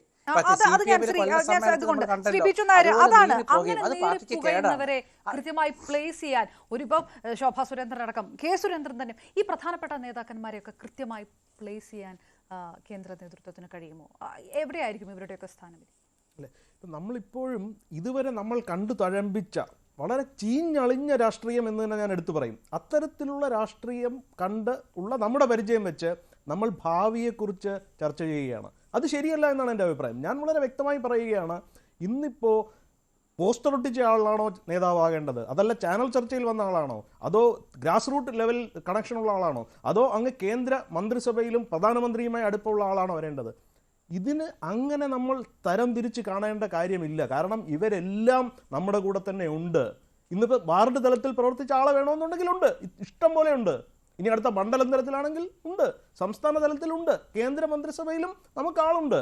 അപ്പോൾ ഇവർ ഒരുമിച്ച് പ്രവർത്തിക്കണം എന്നുള്ളതാണ്. ഇപ്പോൾ എനിക്ക് കുറച്ചു മുമ്പ് സംസാരിച്ച് അദ്ദേഹം ചോദിക്കുകയാണ് യുവാക്കൾ എങ്ങനെയാണ് ആകർഷിക്കപ്പെടുന്നതെന്ന്. യുവാക്കളോടൊരു വിഷൻ കമ്മ്യൂണിക്കേറ്റ് ചെയ്യാൻ പറ്റണം. നമ്മൾ എങ്ങോട്ടാണ് പോകുന്നത്, എങ്ങനെയാണ് നമ്മളവിടെ എത്താൻ പോകുന്നത്. അപ്പോൾ അവിടെയാണ് സംരംഭകത്വമാണ് ഇന്ന് കേരളത്തെ അടുത്ത തലമുറയ്ക്ക് പ്രിയപ്പെട്ടതാക്കുവാൻ പോകുന്നത്. അല്ലാതെ വേറെ യാതൊരു മാർഗവും ഞാൻ കാണുന്നില്ല. അപ്പോൾ അവിടെയാണ് ഒരു $1 ബില്യൺ കമ്പനി 10-20-30 വർഷം മുമ്പ് തന്നെ ഉണ്ടാക്കിയെടുത്ത് അത് ലോകത്തിന് സമർപ്പിക്കുവാൻ സാധിച്ച ഒരാൾ. മാറുന്ന രാഷ്ട്രീയ ചിന്ത കൂടിയാണോ ഇപ്പോൾ താങ്കൾ അടക്കം BJP കൂടി കേന്ദ്ര നേതൃത്വം മുന്നോട്ട് വെക്കുന്ന ഒരു ചോദ്യം കൂടെയൊക്കെയാണ്. നേരത്തെ ശ്രീ സുകുമാറൊക്കെ അതൊരു ആശങ്കയായിട്ട് പറയുന്നത് ഒരു രാഷ്ട്രീയത്തിന്റെ ബേസിക് തത്വങ്ങളെ അത് ചോദ്യം ചെയ്യുന്നുണ്ടോ എന്നുള്ളതൊക്കെയാണ്. ഏതായാലും അത് BJP എന്ന പാർട്ടിയുടെ കാര്യമാണ്. കേന്ദ്രത്തിന്റെ സ്വന്തം പ്രതിനിധി തന്നെയാണ് രാജീവ് ചന്ദ്രശേഖരൻ, എന്നതിൽ തർക്കമില്ല. പക്ഷേ നീറിപ്പുകയുന്നവർ, അസംതൃപ്തർ, അത് ഏത് തരത്തിലായിരിക്കും ഇത് പുറത്തേക്ക് വരിക എന്നുകൂടി രാഷ്ട്രീയ കേരളം ഉറ്റുനോക്കും. അപ്പോൾ പ്രേക്ഷകരോട് ചോദിച്ചു, കേരള BJPക്ക് K. സുരേന്ദ്രനേക്കാൾ രക്ഷയാകുമോ രാജീവ് ചന്ദ്രശേഖർ എന്ന് ചോദിക്കുമ്പോൾ വൻ ഭൂരിപക്ഷം 72% പ്രേക്ഷകരും അതെ എന്നാണ് പറയുന്നത്. 22% പ്രേക്ഷകർ മാത്രമാണ് അല്ല എന്ന് പറഞ്ഞിരിക്കുന്നത്. വളരെയധികം നന്ദി ശ്രീജിത്ത് പണിക്കർ, N. ശ്രീകുമാർ, റോണി K. ബേബി, ഒപ്പം ശ്രീ ബിജു നായർ പ്രൈം ഡിബേറ്റിംഗ് ചേർന്ന് പൂർണ്ണമാകുന്നു.